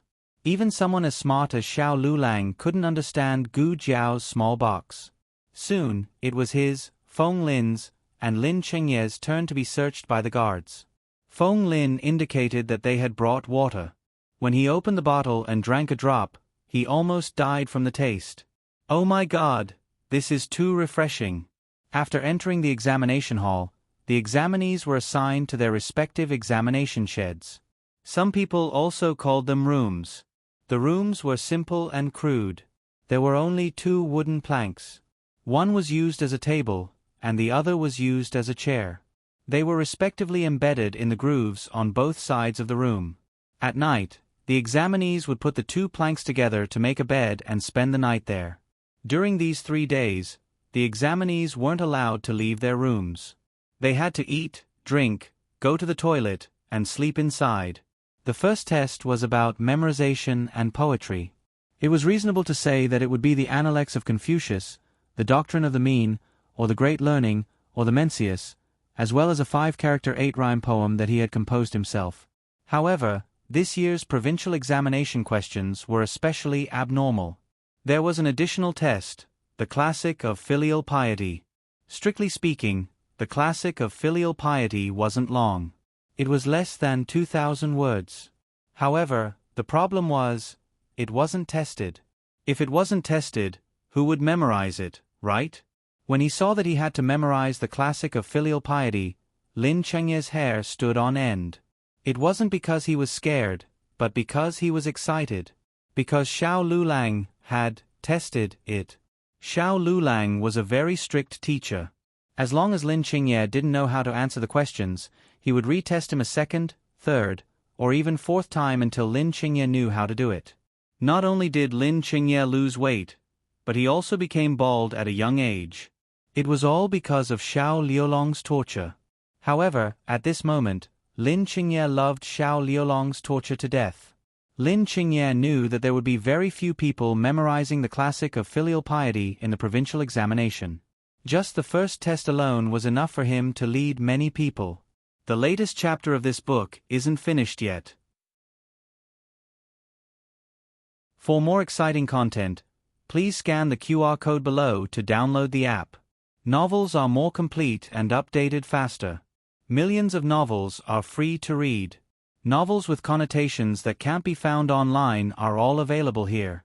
https://www.zhbqg.com/89642_8964286/1152061744. HTML Genius memorized this website's address in 1 second.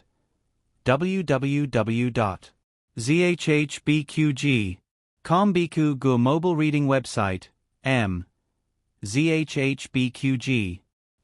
You're tuning in to the Narrate and Escape YouTube channel. Don't forget to subscribe and join us on this journey to catch the most captivating stories.